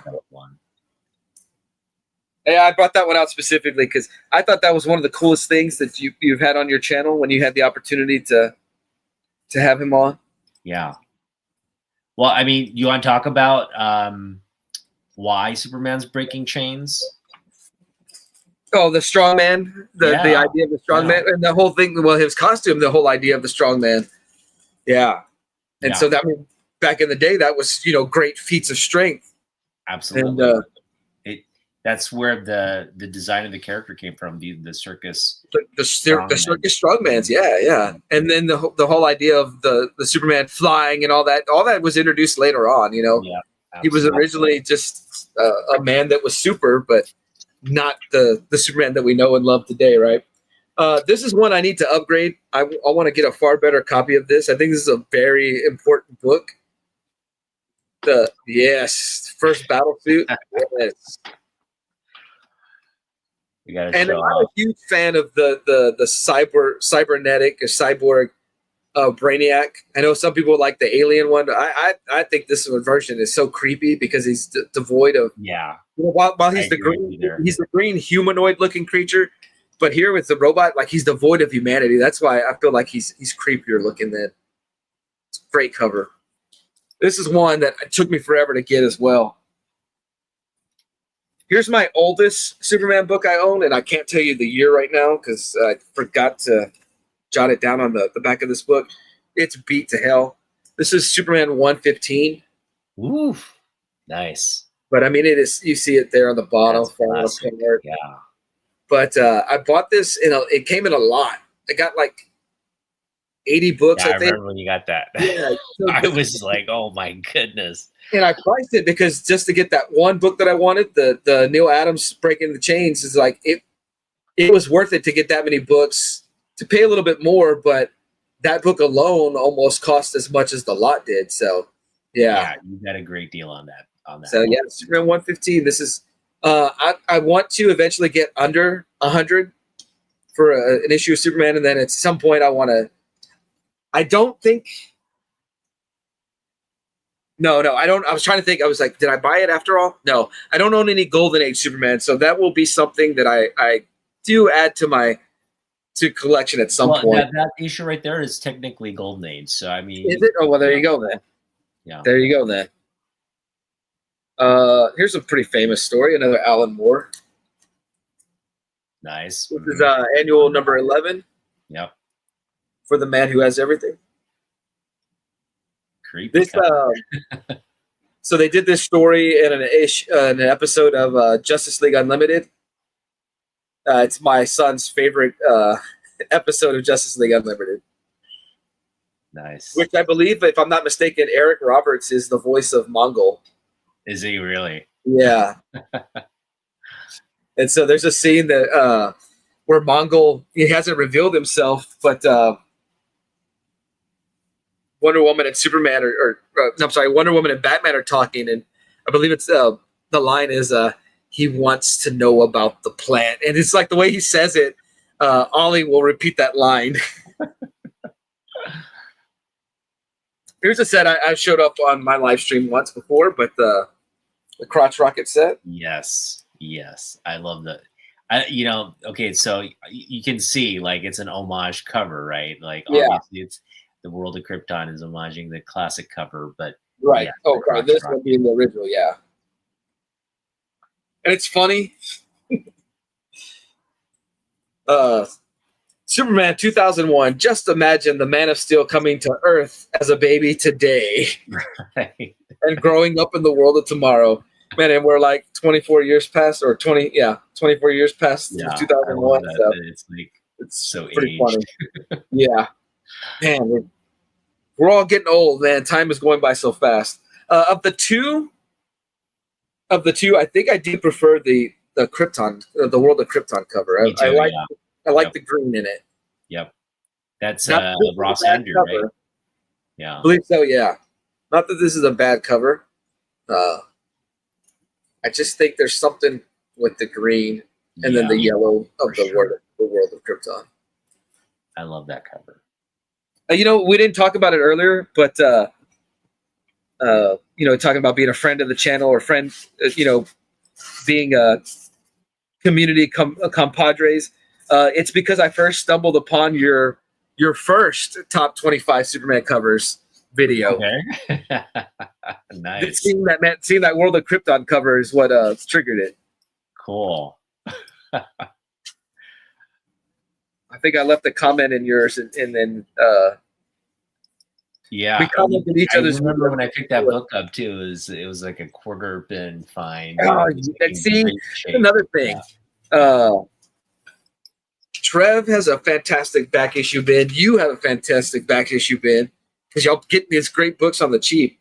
Here's a fun one. This is Superman 42, new 52 Superman, but nice. Yeah, the Teen Titans Go. I love that cover, dude. Yeah, I didn't even know that existed. Oh my gosh, I got to get that now. Just all the various costumes. Yeah, great cover there. That is dope. Is that from like what year is that from? New 52. So there it is, September 2015. Oh, all right. Now you put something on my radar. Yeah, it's the Teen Titans Go variant. So I'm thinking either the animation, either the show had just got on the air or they were about to release the movie. I don't know. Okay. And then a similar book. This is Action Comics 1033. Once again, nice. Superman with the multi-Supermans. Yeah, the various costumes. I love that they included the new powers, the electric powers. Mm-hmm. Superman. Mm-hmm. Yeah. Very 90s with the the I don't even know what you would call it, but the costume coming around the face. Yeah. All right, and then Superman 84. The darkest Superman story of all time. Toyman kills Cat Grant's son. Ugh. It's just such a dark book. Yeah. Such a dark story, and it's stuck with me all these years. But the timing of it was so appropriate because here's Superman who just come back from the dead, and he wants to spend some time with Lois, so he's not there in the city. He's not there to save the day. Cat Grant's son is killed, and Superman has to. I mean, there's the double grief, right? There's the double guilt you feel. One, that you came back to life, and two, that you were out doing things. You were out, gallivanting around. You were out gallivanting around while Cat Grant's son is being killed. So yeah. And then I've always liked this cover. I can't even tell you who it is because the lighting's bad right now. But it's Adventures Superman 492. Superman and Agent Liberty. Okay, nice. With the burning flag, yeah. Sweet. So, yeah. I got a few more if you want me to show them. Yeah, go for it. Here's a Giant Superman Annual number 8. Oh yeah, that's a nice one. I love I just love these like older books, and especially these kinds of like giant size multi-panel. You get a little panel for each of the stories in there. Love that. I have a few of these. One of them I think is a reprint, but most of them are older books. It's just stupid. Yeah, the rocking chair, the rocking chair Superman. There's one. I think it was what does Superman do when he's retired or something was in one of the corners of the other books. I couldn't find that one this We're right sitting on before. the park bench and like It's just they're so ridiculous. Oh, here's he's in here's the one he's in that a on nurse. my There's one where he's in a nursing home with other like super. I forget what it is. I think it's other like superheroes or something. It's just hilarious. Here's one that I've showed multiple times on my live stream when we do the cover battles, and the chat hates the chat clowns on him. But I'm a huge Ed McGuinness fan, and so Wait, who's hating on Ed McGuinness? Mike. Oh yeah, Neil, they don't like him. They don't like the. they don't like McGuinness the bubbles on bubble muscles. But the classic, Superman with an eagle with the American flag in the background. Yeah. So yeah, I love the that take on the S, the black on red. It's just a great. I to be honest, I wouldn't mind if they went with that look because I think Gunn had mentioned he's gonna redesign the suit again. Like the suit we're seeing in this version, we're gonna get another version of it. And I would imagine it'd be closer to maybe that design, maybe, possibly. Who knows? So the black in the S, they were doing the Our World's at War storyline, and Kansas was blowing up, and so that was Superman honoring the fallen. And I think they kept it around a little longer also because that storyline came out right around 9/11 too. So yeah. If I'm not mistaken, in this issue, he fights Uncle Sam. Oh, good old Uncle Sam. Yeah. DC decided, hey, we got to license Uncle Sam into our universe. Oh, nice. The Spuds McKenzie crypto. Adam Hughes right there doing a crypto cover. Yes. And then Streaky gets the the no Streaky. Yes. There we go. I got to get that Adam Hughes Supergirl cover, the one that's like big bucks, the super bucks. Oh, where she's sitting on the asteroid or whatever. Yeah, I know. I need to get that, and it's a lot of money, and you never see it on eBay. It's never on eBay, and if it is, it's like they want way more than what it's worth. But I know they've released. I think there's a con foil, and I know Mexico. There, maybe La Mole that con. They did even more. It's even more for that book. So, and then this was my favorite of the Action Comics 1000 covers. Oh, nice. Yeah. I feel like that's movie Lois and movie Jimmy Olsen. Yep. Superman there, which it would have been so cool if we could have got Battlesuit Luthor in the old movies, but like we talked about earlier, the technology just really wasn't there yet. Yeah. I think it's coming. Yeah. It's I don't think Luthor is a one and done in this movie. It's obviously, they're building. Well, I believe I did hear that it's confirmed it's in the background of some scene or something like that. So. Oh, is it? Okay. That's I don't know. Maybe I read maybe I read someone lying, Yeah. And then it's Joshua Middleton, so I love this cover. Okay. Then also Brainiac there. Nice. Yeah. Which give me Brainiac in the movies, and I'm ready for him to be the Omega Brainiac level threat that he is. No brainer for who we're eventually going to see, right? And then I was told. What are your thoughts on they're doing a Teen Titans movie? What are your thoughts on that? Or is it a series? What are they doing with it? I think it is a movie, right? It's a movie, yeah. Yeah. I don't know. I'll wait and see. Like I said, I try to avoid, because man, I always want to say, well, this is how I do it. This is how I would do it. Because like I said, I said it earlier too. Then I build it up in my head that this is how it should be, instead of just letting them put the story out for me just to enjoy. I don't know. We'll see though. We'll see. Yeah. I'm excited. One of the things I always felt that like kind of hurts DC is everybody's a legacy character. Everybody's a legacy of somebody, and so how do you do a Robin movie unless you have Batman in there or, so. But then again, what is it? Gunn has said that there's not going to be too much of the origins told. It's kind of an established universe. So yeah, I don't know. We'll see how it goes. We'll see. Yeah. I mean, they can just gloss on the fact that, hey, I grew up with Batman and now I'm on my own, kind of thing. Yeah. They could do that. And what Robin are you going to use? Is it?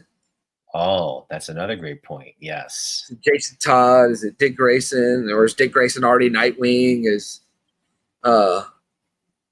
Tim Drake there? Yeah. I don't know. We'll see. Because I think you have to do a Titans movie because you have a generation of kids that grew up on Teen Titans and then Teen Titans Go. Yep. Which I hated Teen Titans Go when it first came out because it wasn't Teen Titans. I enjoyed that animated show. And then I sat down just with an episode of Teen Titans Go playing because Ollie was of that age. I was like, man, this is hilarious. And so now me and a few friends exchange. Go check out this episode. Go check out this. Because I have never sat through and watched everything. Yeah. It's like I don't have the time anymore. Or I don't make the time anymore. But, go watch the Ninja Turtle episode and go watch this. And so, yeah, it's a pretty hilarious show. Yeah, the Ninja Turtle cartoon was hilarious. That is just like, I don't think is even like, it was. I'm sure it was funny as a kid, but at watching it now as an adult is like, that's like pure comedy. They were just having so much fun with that show. It was like pure comedy gold. And if I think about the cartoons I watched as a kid, the one that I try to watch now that I watched as a kid that I can't get through anymore was DuckTales. Like I loved DuckTales. And I put it on now and it's like so bad to me. It's so bad.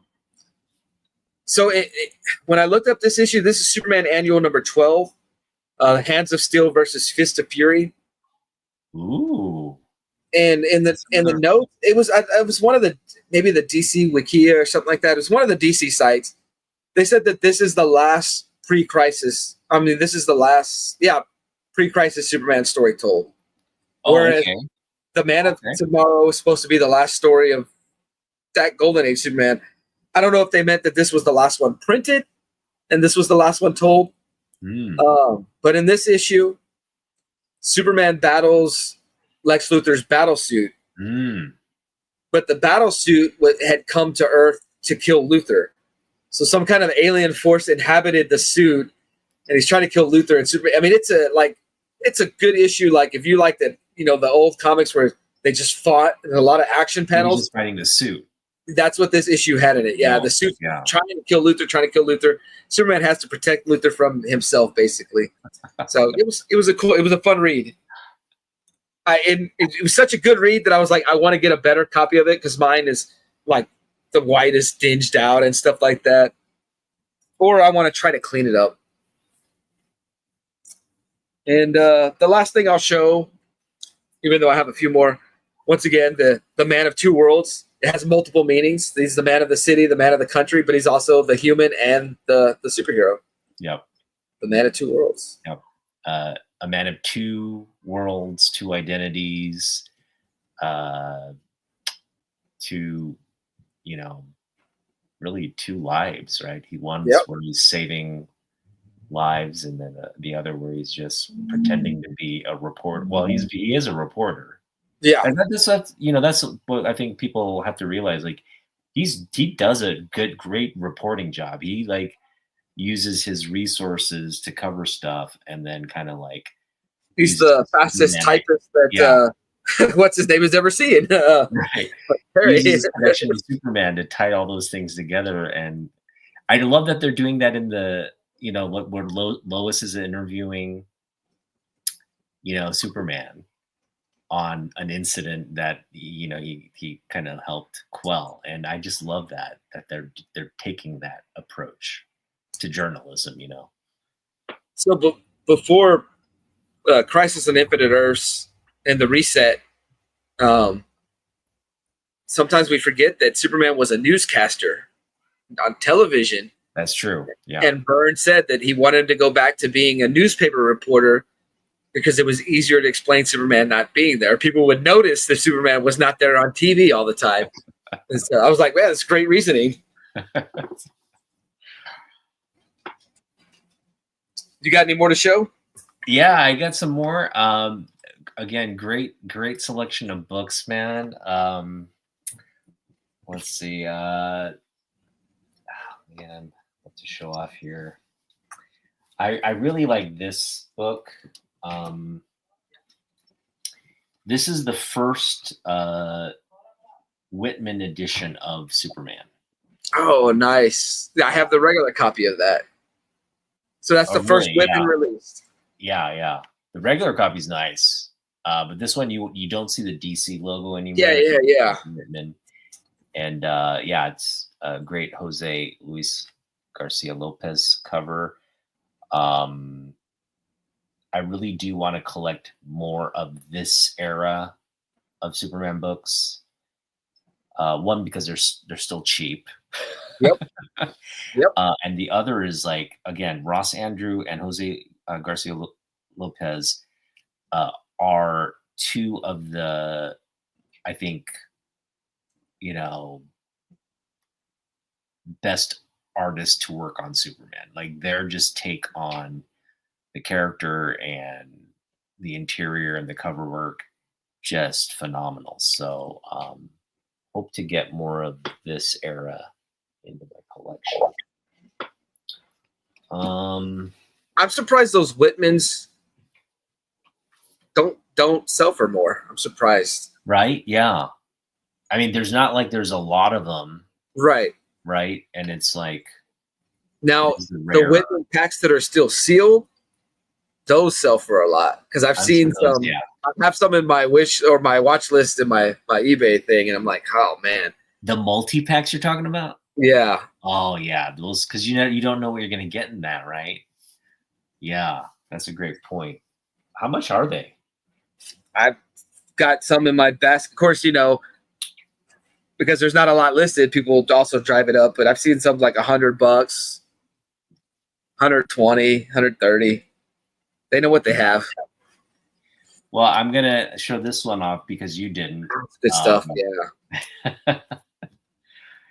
And this isn't technically his first appearance. His first full appearance. Well, you know what? That is his first appearance because every appearance before that was a fist punching a wall. Yeah. And it's not really his first right, because he's still in the costume. So it's just one of those weird things where it's his first real cover appearance. I think that's where you'll get fans, right? Like, this is the first time you see him. And yeah, I just remember, like, weren't you terrified of, like, oh my gosh, what is this thing? Right? It was just like, so I didn't see that one first. My first experience with Doomsday was the Justice League 69. Right. On the cover, just running through that Justice League. That Justice League that was made for that moment. That Justice League was made to be destroyed by Doomsday. Right. Basically bringing Guy Gardner to, like, near death. I mean, there was, like, him near death, Blue Beetle near death. And that again, that is one of my favorite single issues, that Justice League the 69, with him tearing through them, and then it ending with Booster Gold. I still remember the image of Booster Gold and Superman, like, I don't know, Superman. It feels like this guy is bringing about Doomsday or something like that, and that's the name.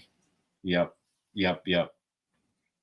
Yeah, and I'm surprised they didn't, because he still was like, you didn't know. It was just like, where did this thing come from? And there's just all these questions around. You'd think they would have resolved that fairly quickly, but they saved it for the rematch. I guess it's better to keep it that way because it's just. Well, I personally feel that Wolverine got ruined by us knowing his origin now. Like I think Wolverine was a lot cooler when you didn't know all that. When you didn't know all that, yeah. Absolutely. There's Because something here in America, we have to know everything. Yeah. We have to know everything. That's why they say like the Japanese versions of The Ring and what's the other one? The Grudge. Like they say those movies are better there because they don't necessarily explain. But here we have to know, well, how did it happen? The backstory and the just over explaining things for sure. What is it? Ringu and Juan or something like that? Uh-huh. I want to ask you, did you because I know you're a little younger than me, but I would imagine you would remember this era as well. Maybe because you were a kid or have memories of it. Did you ever? What's your memory of this? The Supermobile? No, so I didn't come across that as a kid. I saw that in my 20s, and I'm like, that's the dumbest thing I've ever seen before in my life. I have the toy of it though. I got the Tom McFarlane toy that they released of it recently. Yeah. I've read the issue right before that, I think. Okay. For some reason, Superman's losing his powers, and now I can't remember. I can't remember what it is. It explained it. Oh man. Oh, I don't remember what it was, but I was like, oh, okay, then that explains why he had to make the Supermobile. I still think it's funny that it's got the fist and whatever. But shout out to Amazo. That's a character that I think needs to get more play too. That's a cool concept there too. Yeah, I mean, so when this thing came out, it came out as like a die-cast, like just kind of like the Batmobile, right? You had the little die-cast Hot Wheels like Batmobile. This one came out as like Superman's version, but it came out with these like fists that would kind of extend. Would they alternate, or they would extend when you push it? Yeah. But it had wheels and you could fly it, and like I'm telling you, like 7-year-old me was all over the Supermobile. I was playing with this nonstop, and yes. All right, Wellbore. Yeah, have a good one, Wellbore. Thanks for hopping in and hanging out, man. But yeah, so the Supermobile first issue, I had to have that, and then I'm just gonna kind of wrap things up with two last books. One is that's good stuff. Man. Yeah. I need to get that in my collection. I've read it through 2 or 3 times, but they're always someone else's. Like they lent it to me, like while we were swapping books. So good. Yes. And I was I think talking to somebody recently about DC's Elseworld stories, and this is really, I think, where DC has a huge advantage over Marvel. Is that you have not only the continuity, but also just this like rich library of like, this is another world, right? This is where the characters you love are in a different scenario or in a different, like timeline. And I'd love to see, like, you could totally bring Elseworld stuff to like television or. Did you ever read Superman Speeding Bullets? What was that? Did you ever read Superman Speeding Bullets? No. It's an Elseworlds tale. Okay. So in that one, when Kal-El crash lands on Earth, instead of being adopted by the Kents, he's adopted by the Waynes. Oh. So it's the coolest Batman there's ever been, because he still sees his parents murdered before his eyes, and he becomes Batman. He just happens to have Superman's powers. Yeah. No way. So he couldn't prevent the killing of his parents. I don't remember if it's that he doesn't have his powers fully there. I don't remember it's that he freezes, you know. He's still a kid when it happens, so I don't remember that part of it. I just remember that it was a cool read as a teenager. Oh, there you go. Tyler Smith knows. There you go. It triggers his powers. There you go. Oh, it triggers his powers. Gotcha. And I was thinking that was the case, but I couldn't remember if I was confusing that with. So he becomes like kind of like the boys. Like he's got this sort of like penchant for vengeance, or is he like? Does it become like what's the guy? What's his name? From The Boys. The Homelander. Does he become like Homelander? No, I want to say he's still heroic. Still Batman. Okay. Oh man, and McFarlane released a toy of it, and I was considering buying it. Yeah, it's the classic Superman pose, but with the Batman costume. Oh. And if I'm not mistaken, in that Lex Luthor becomes the Joker. If I'm not mistaken, I believe in that. It was a good read though, because like you were talking about the Elseworlds, Ollie asked me the other day. He's like, "Dad, is there a what if? Is there a what if for DC?" I was like, "Yeah, it's called Elseworlds." Yeah, it's not necessarily the same thing because the early what ifs was like, well, what if this happened instead of this happened? But it's a similar idea, Ollie. It's like it's what I'm telling you. It's anything can happen in the Elseworlds. Yep. So yeah, I'm with you on that.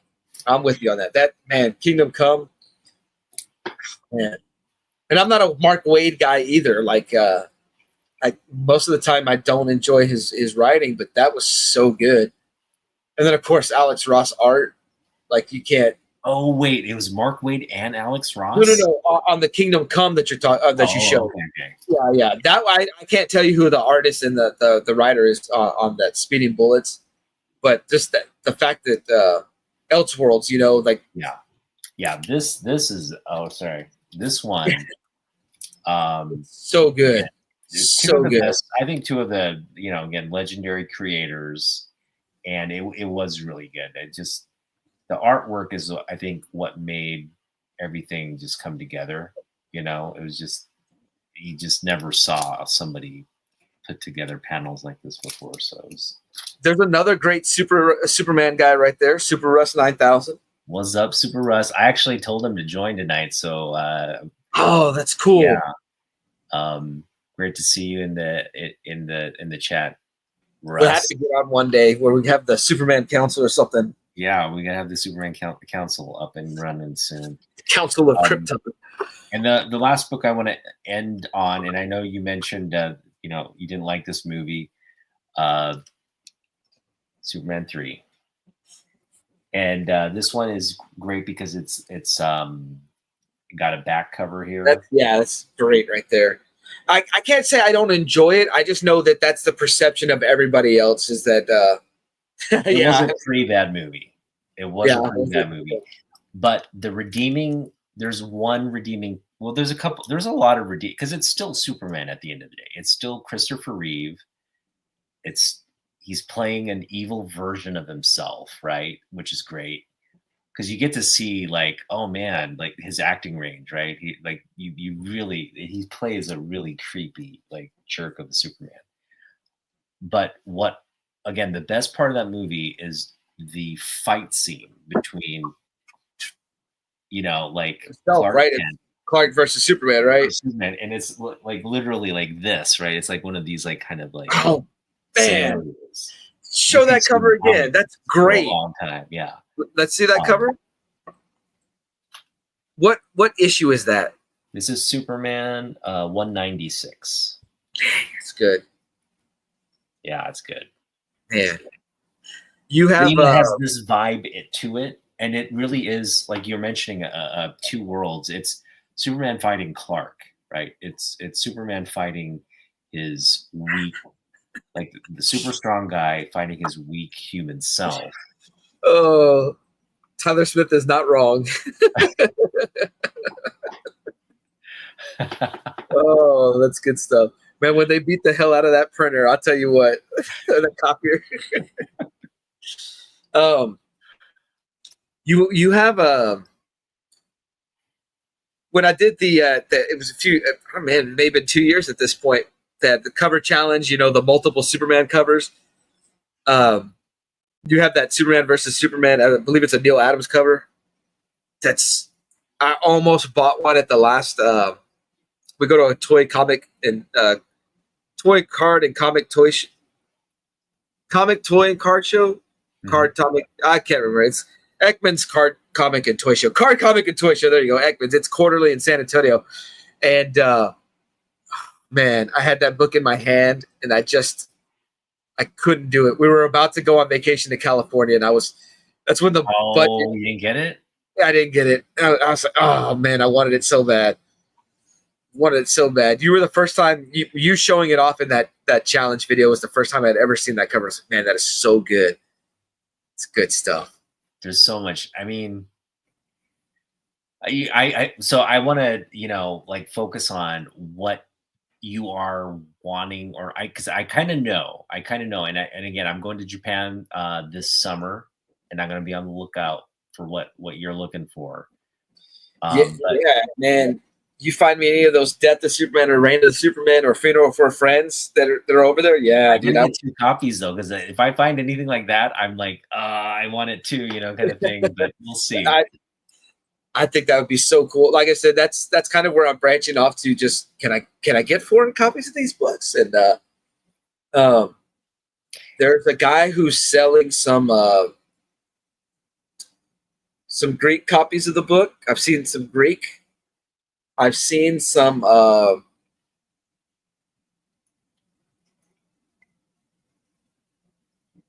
Hungarian. Yeah, Hungarian copies of the book. And those are what's challenging about that is because I know there'll be copies of Death of Superman in Japan. Because I think that was just like published, it was a global event. It became a global event. Yeah. My worry is that Superman is not popular in Japan. And it's I'm sure maybe in the 70s when the Reeve Superman was out, it was popular. Yeah. And so you'll probably see some like maybe older content around like Reeve covers and things like that.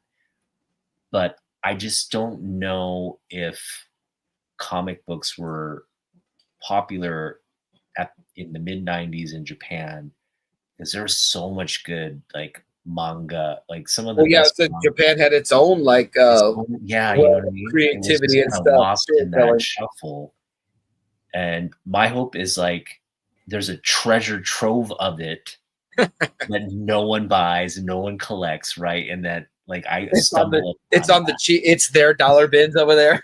Right, like $1, the 100 yen bins over there, and it's gonna be just like a field day for us, but we'll see. I just have no idea what to expect. But yeah, so I know that's kind of on your list, the international kind of books. But what else are you targeting in terms of like, we're focusing on books now, not toys or anything else, but Superman related stuff. What else are you kind of focused on? Superman related. You mentioned it earlier, or maybe we're talking about it before we got live, that we're not necessarily grade snobs.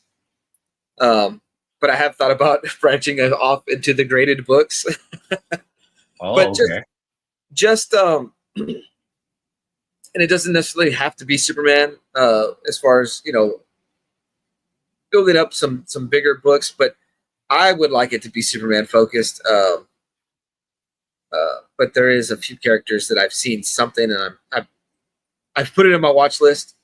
Superman wise, a few years ago, I had the goal to get a first Brainiac, and I wish I would have gotten it a few years ago. Yeah. If I had gotten it pre-COVID, then when COVID happened, everybody remembered that they liked to collect comics and stuff.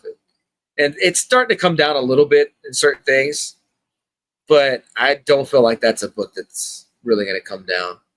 That feels like yeah, it's like getting to Grail material. It's like, right. You know what I mean? Yeah.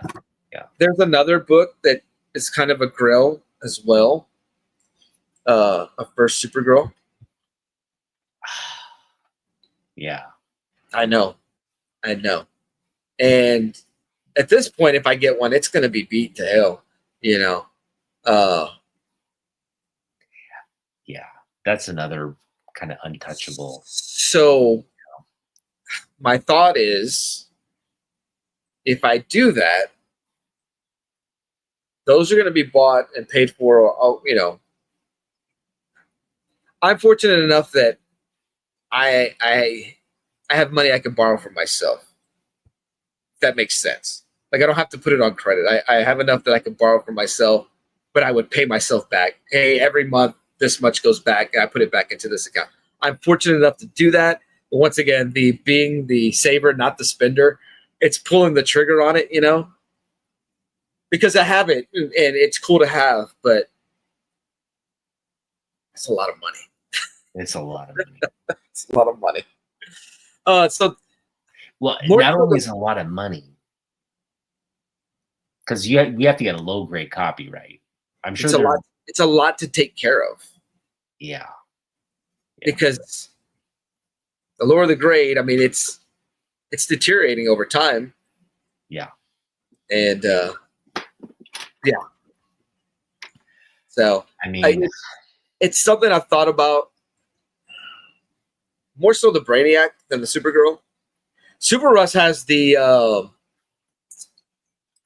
it's not the first Supergirl, but it's the first Supergirl prototype issue, whatever. Okay, yeah. Yeah, man. When he showed that book around the train tracks.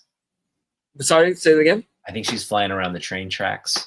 Yes, and I can't remember what it is. It's not really Supergirl, but it's basically, what if we do release this? And so he has that one. I'm a little jealous of that. There's a lot of good stuff going on in the modern Superman storytelling going on. Man, I can't even think of his name that does it now. It's the guy that was writing the Flash during Rebirth. Shoot. Flash during Rebirth is not Flash Rebirth. That Flash Rebirth was Jeff Johns and Ethan Van Sciver, but it's Williamson. Thank you, Tyler Smith. Williamson. He did a storyline with Doomsday, where Doomsday is basically the time trapper. That was some good stuff. So I want to go back because there is a few issues that I don't have of his run, and I would like to. I'd like to get current. I would like to get caught up on that. Not just buying them, but actually reading it. I've gotten all the triangle numbers. I'm done collecting triangle numbers. I'm pretty close to finishing the Death of Superman and everything. I have been thinking about going back and buying, maybe not silver, but a lot of Bronze Age Superman or action comics. Because I have a bunch of Superman, but I don't know. I went to that card comic and toy show the last time, and I really didn't buy anything. Mm-hmm. I kind of have reached the point in collecting where I'm content. It's funny because it was a weird feeling. It was a weird, because normally I hit that dollar bins, and I leave with 60 books every time I go.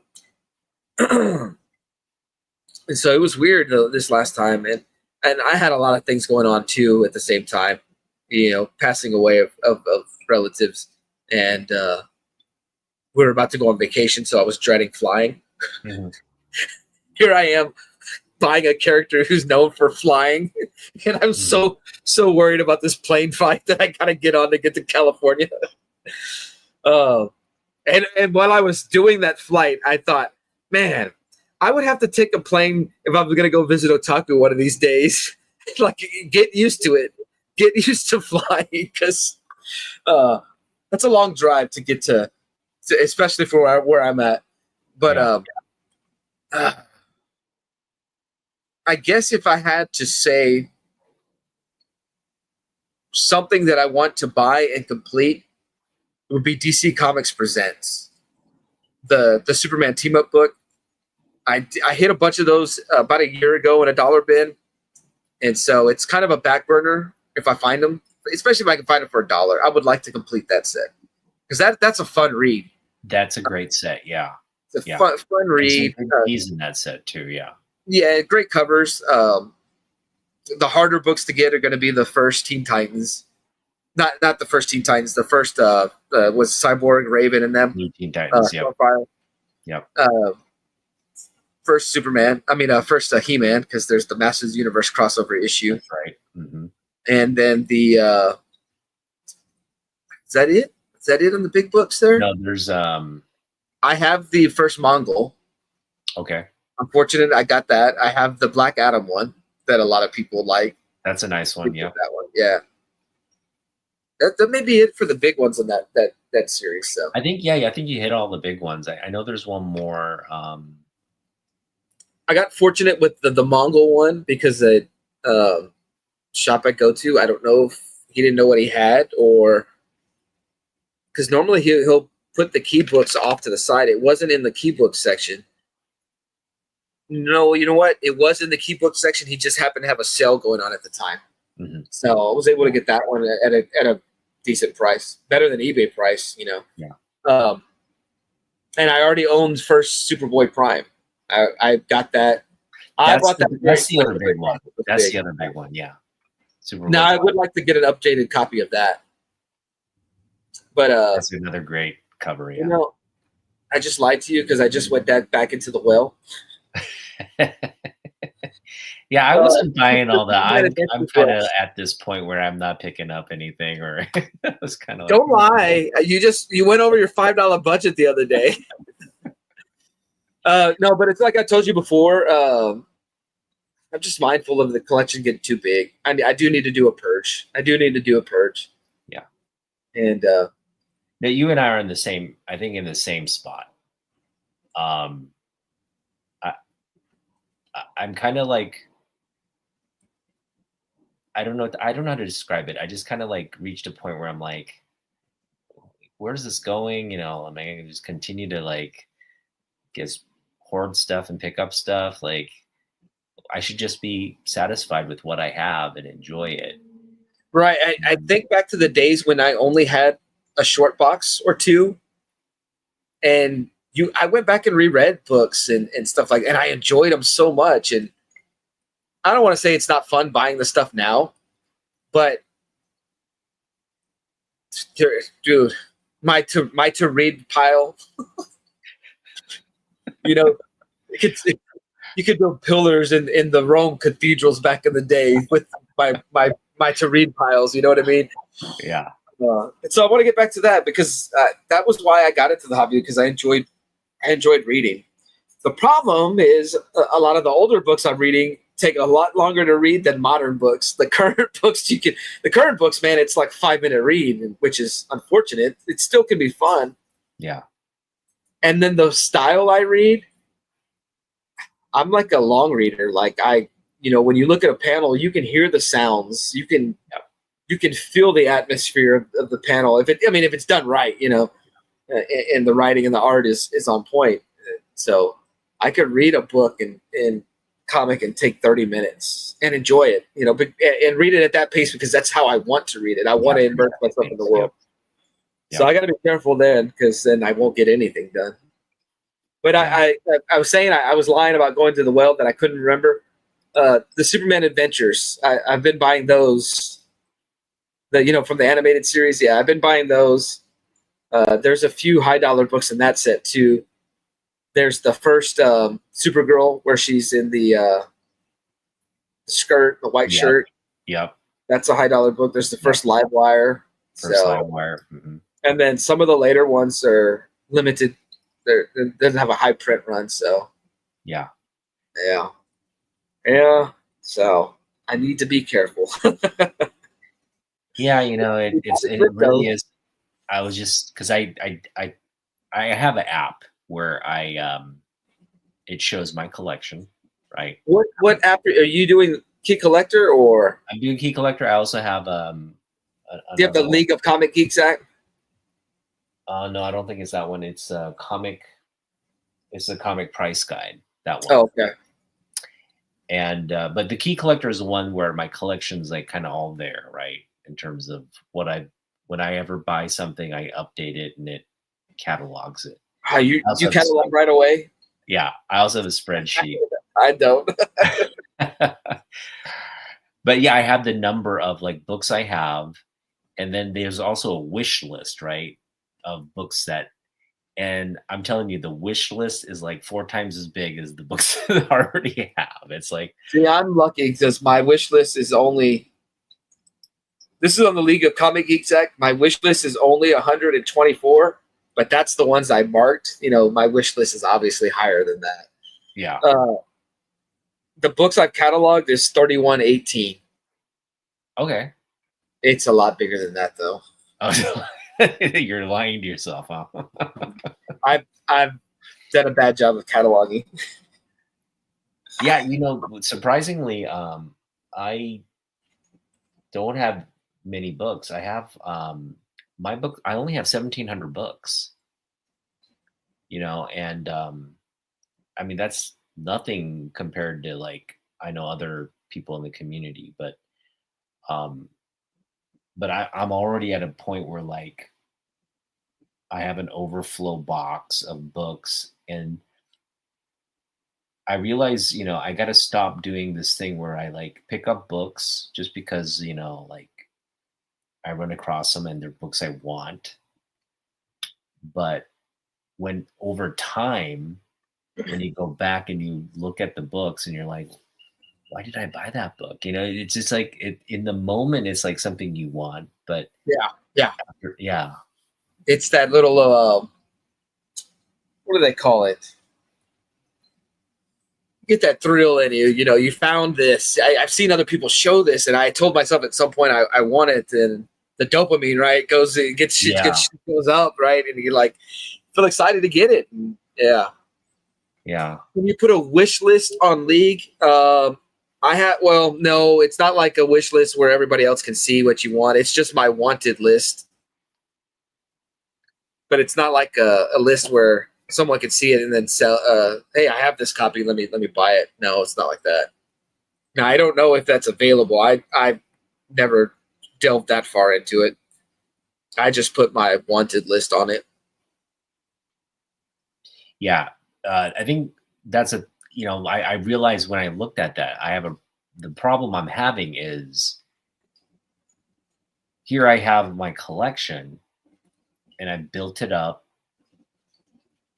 but I'm focusing too much on what to pick up next. And the stuff I want to pick up is again 4 times as big as what I currently have. It's like I want more. Where's it gonna go? Than what I currently already own, which is taking up too much space. So it's just this like it's like a thing I can't resolve, right? Without getting too personal, and I'm not trying to put you on the spot here. Are you living in the house that like your forever home is like this will be it? Or are y'all trying to upgrade? That's a good question because I feel like we are in our sort of we're in a situation where, you know, we are paying for the home, but there could be a scenario where we like get a little bigger and then move. Because like you have to consider that too when it comes to the collection, and that's why I ask. And I had told you before, we're possibly moving into my grandmother's house. And some aspects it feels like we're expanding, and some aspects it feels like we're downsizing. But I mean, you mentioned the garage. Yeah, you're not going to keep your comics in there, though. No. Yeah. No. Not until that would be converted into. That's what I was talking about, building into the 3rd bedroom. Yeah. That's 3rd bedroom / collector room. That's when it would go in there. No. Okay. So Currently, they would space-wise, do. yeah, for your collection, you really don't have much there for the collection that it sounds like. I don't have room for the collection. Yeah. That's another aspect, because it's not just comics, it's Transformers. Oh man, yeah. That's shelf space right there. That's I gotta prime stop. shelf I gotta space. stop buying this stuff and put more into my retirement accounts. Yeah. I'm in a position also where I'm fairly comfortable with that, but one day I'll be like, you have all these toys, what you need them for? You could have all that. You could have this instead and this instead. So I got to be better about balancing it. But the good thing is I've been limiting myself on the Transformers. Like, I only want the combiners right now, and that's it. Okay. Well, So that's progress. Yeah. Yeah. that's progress. That's a good point. You realize it. I mean, I'm kind of where you are, like in terms of the books. Like, I definitely toned down the buying. I'm not wired to like want to pick up everything now, and I'm being much more selective, and again, trying to work with what I can squeeze out of my wife on a daily basis. See, I'm jealous of you having that, because I'm already the saver, and I feel like I'm spending way too much. Yeah. All right. We got Russ chiming in. Okay. Yeah, I haven't got any in a while. I think the overall, I'm seeing that in the community too. You kind of had this like big rush to get books during the pandemic, and then people just kind of petered out at some point. I mean, collectors are still collecting. Yeah. Because they're not doing it at the level they were doing it at. Maybe. Well, then there was also this, especially because there was like a surge, and I probably, was on there, of people who went to YouTube and they were showing their collection or showing their hauls. And at some point you're like, man, and I never bought books just for putting it on a video, but it also hit me that, like, man, I'm buying all these books, I'm showing them on a video, but I'm not reading them. Yeah. And I don't know. I feel where Russ is at too. Another reason is, as far as modern books, man, they're just so expensive. So expensive. I don't even try to deal with them. Well, and especially with like the reprints are very tempting, right? It's like, yes. You mentioned, DC's doing all these like classic. Well, all the Hush books are getting reprinted. The Crisis on Infinite Earths was getting reprinted, and oh man, I don't know whose video it was. I was on someone's live stream, and I was telling, I said the statement. I was like, yeah, DC should be releasing all their stories in single book format. And I put it out into the universe, and now I'm just suffering because I said it, and because I've got all these books I want to buy. And then because variants are huge now, they don't just reprint these books. Now you can get the foil cover of this book. You can get the white cover of this book. Oh, man. You can get the cardstock cover of this book. Oh. Yeah. And not just the books, too, because then they're doing the what are the oversized editions called? The Treasury editions. They're doing those, too. Like, man. Yeah. The foil Muhammad, they did that a while back, and that was like $14.99, I think, or something. It's ridiculous. Mm-hmm. But I wanted to get it. Yeah, I know you did. Yeah, I'm right there with. Like, I'm the saver, and I buy like dollar books, but when I splurge, like, I splurge bad, and like I said, that last show I went to was just kind of like, I was like, yeah, I don't know. I've been like that a lot this year. The time I'm bad, though, is buying from Instagram sellers. Mm-hmm. Barbarian Kung Fu sells stuff, who I found through Super Russ. He does a weekly sale on Wednesdays, and usually I'll pick up some books there. I don't know. Yeah. No, I right there with you, buddy. It's a battle.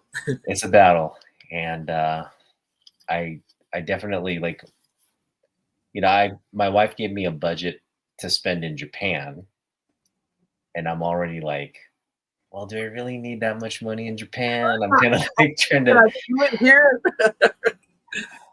You're fortunate because you have a pretty awesome half price books. Like the stuff that you've in past videos. I don't maybe the well's dry now because my half price books it's pretty hard to find good stuff lately. You pull out some older books that I would not hesitate. I would buy those. Yeah. Especially like what comes to mind is the World's Finest issue, The Flash. You did a video where you were cleaning it. Like oh man, I'd get that. If I saw that in the bin, yeah, I'd leave with that. Right. Yeah. Yeah. You have it tough. Then you're buying. I will say this. That's another place that I'd be like, oh yeah, I want to go in there and buy stuff. That's what's tempting so much because it's kind of like if you don't check, what if I miss out on what if there's like a action one sitting in there, which you'll never, it's just never gonna happen. But you just like you never know, right? Yep. Yeah, and that's when you do find good stuff when you go to high price books on like a Tuesday and you just dig in and what this is in here. Who sold this to half price? Yeah, like it was somebody passed away and someone didn't know what to do with their collection. I've gone in there once where they had to put out a folding table. They had to put long boxes in there, and they were like every comic in the store was 50 cents. Every comic in the store was 50 cents. That's where I got all those Adam Hughes Wonder Woman covers. No way. And the only thing I could think is somebody got divorced and the wife just put his collection there, or somebody passed. Yeah. Yeah, someone passed. Yeah. Well, and the unfortunate thing about my store is somebody there is pretty knowledgeable about comics, so they put them in their lockup, and they for being half price books, the lockup books they overprice.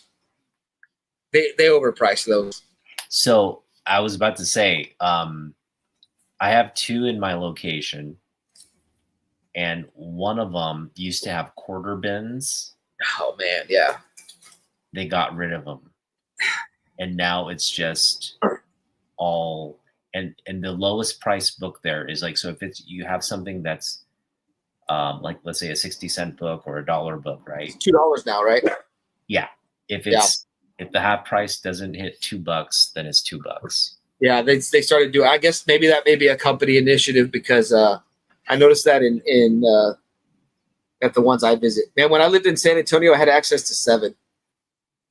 Had access to 7 half price books. Yeah, because there's one in San Marcos. Stuff.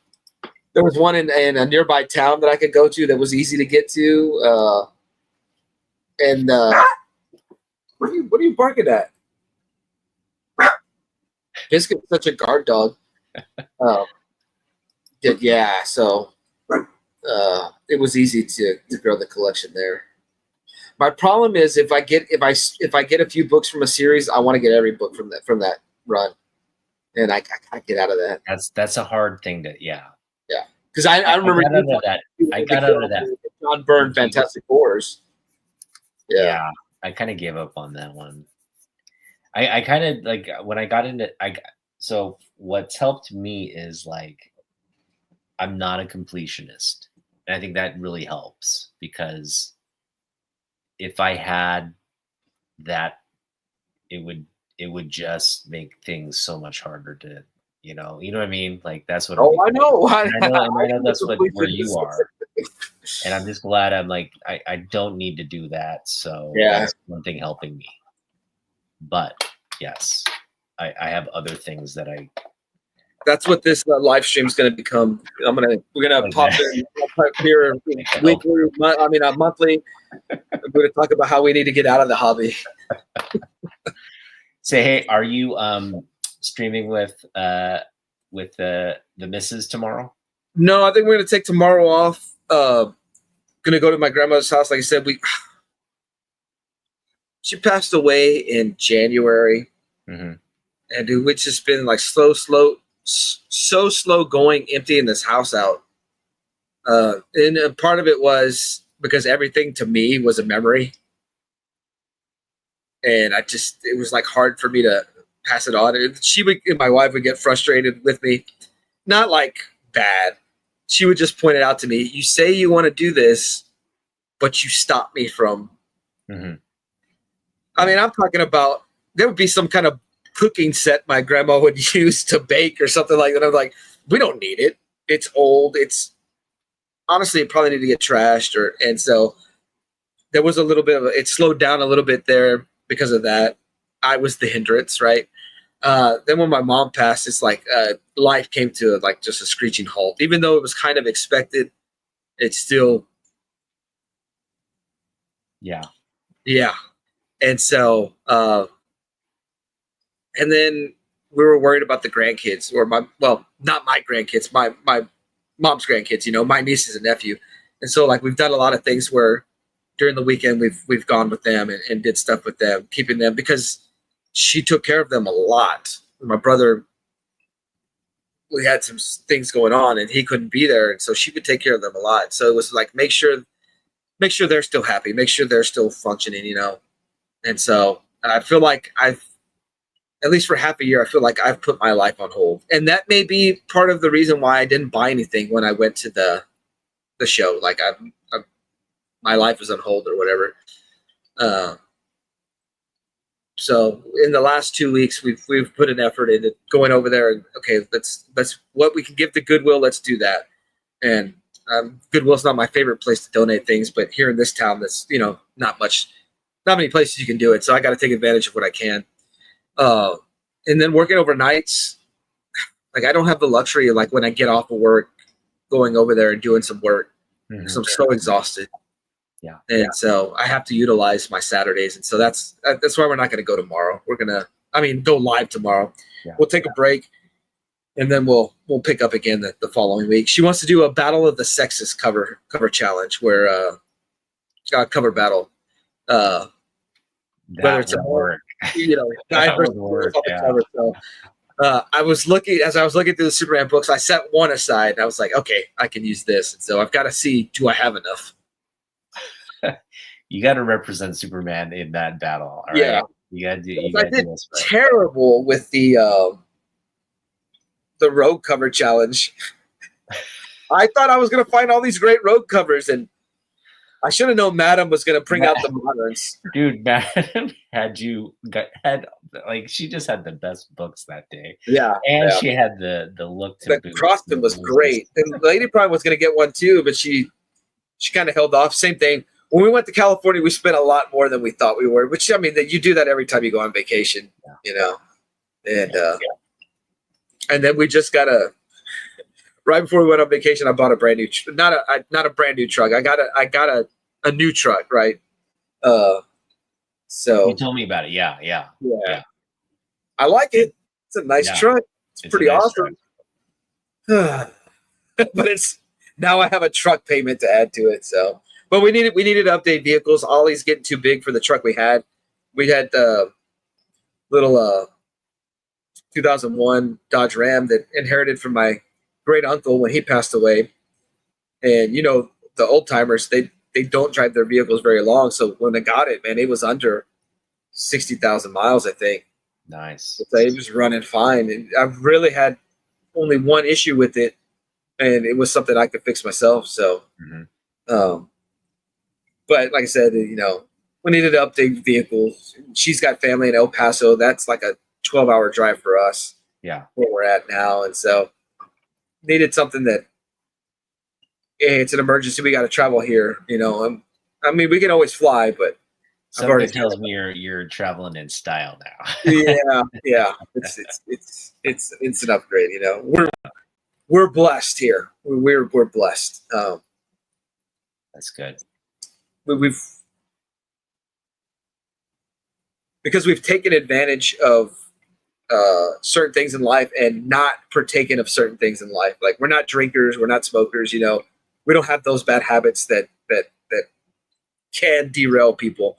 I've always been a saver, so my retirement savings started before I was 20, you know. And so I'm in a good position there, so I can afford to spend a little bit here. Uh, and then being a bargain buyer, you know, because I'm finding books two for $1. Well, you can buy in bulk, which may be a negative thing. So yeah, no, you know, there's so many similarities between what you're saying and our situation as well. You know, we have a minivan that we got, which we looked into,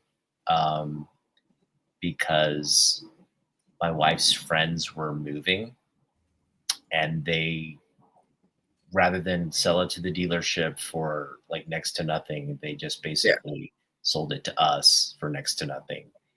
And it's a Honda, you know, Odyssey from what, 20, it's 28 Honda Odyssey. But it runs fine, you know, there's no issues with it. It had new tires. It just was like, and that thing's been running for us. It had over 100,000 miles, but I mean, it's been running for us like, You can fit a lot of comics in a Honda Odyssey.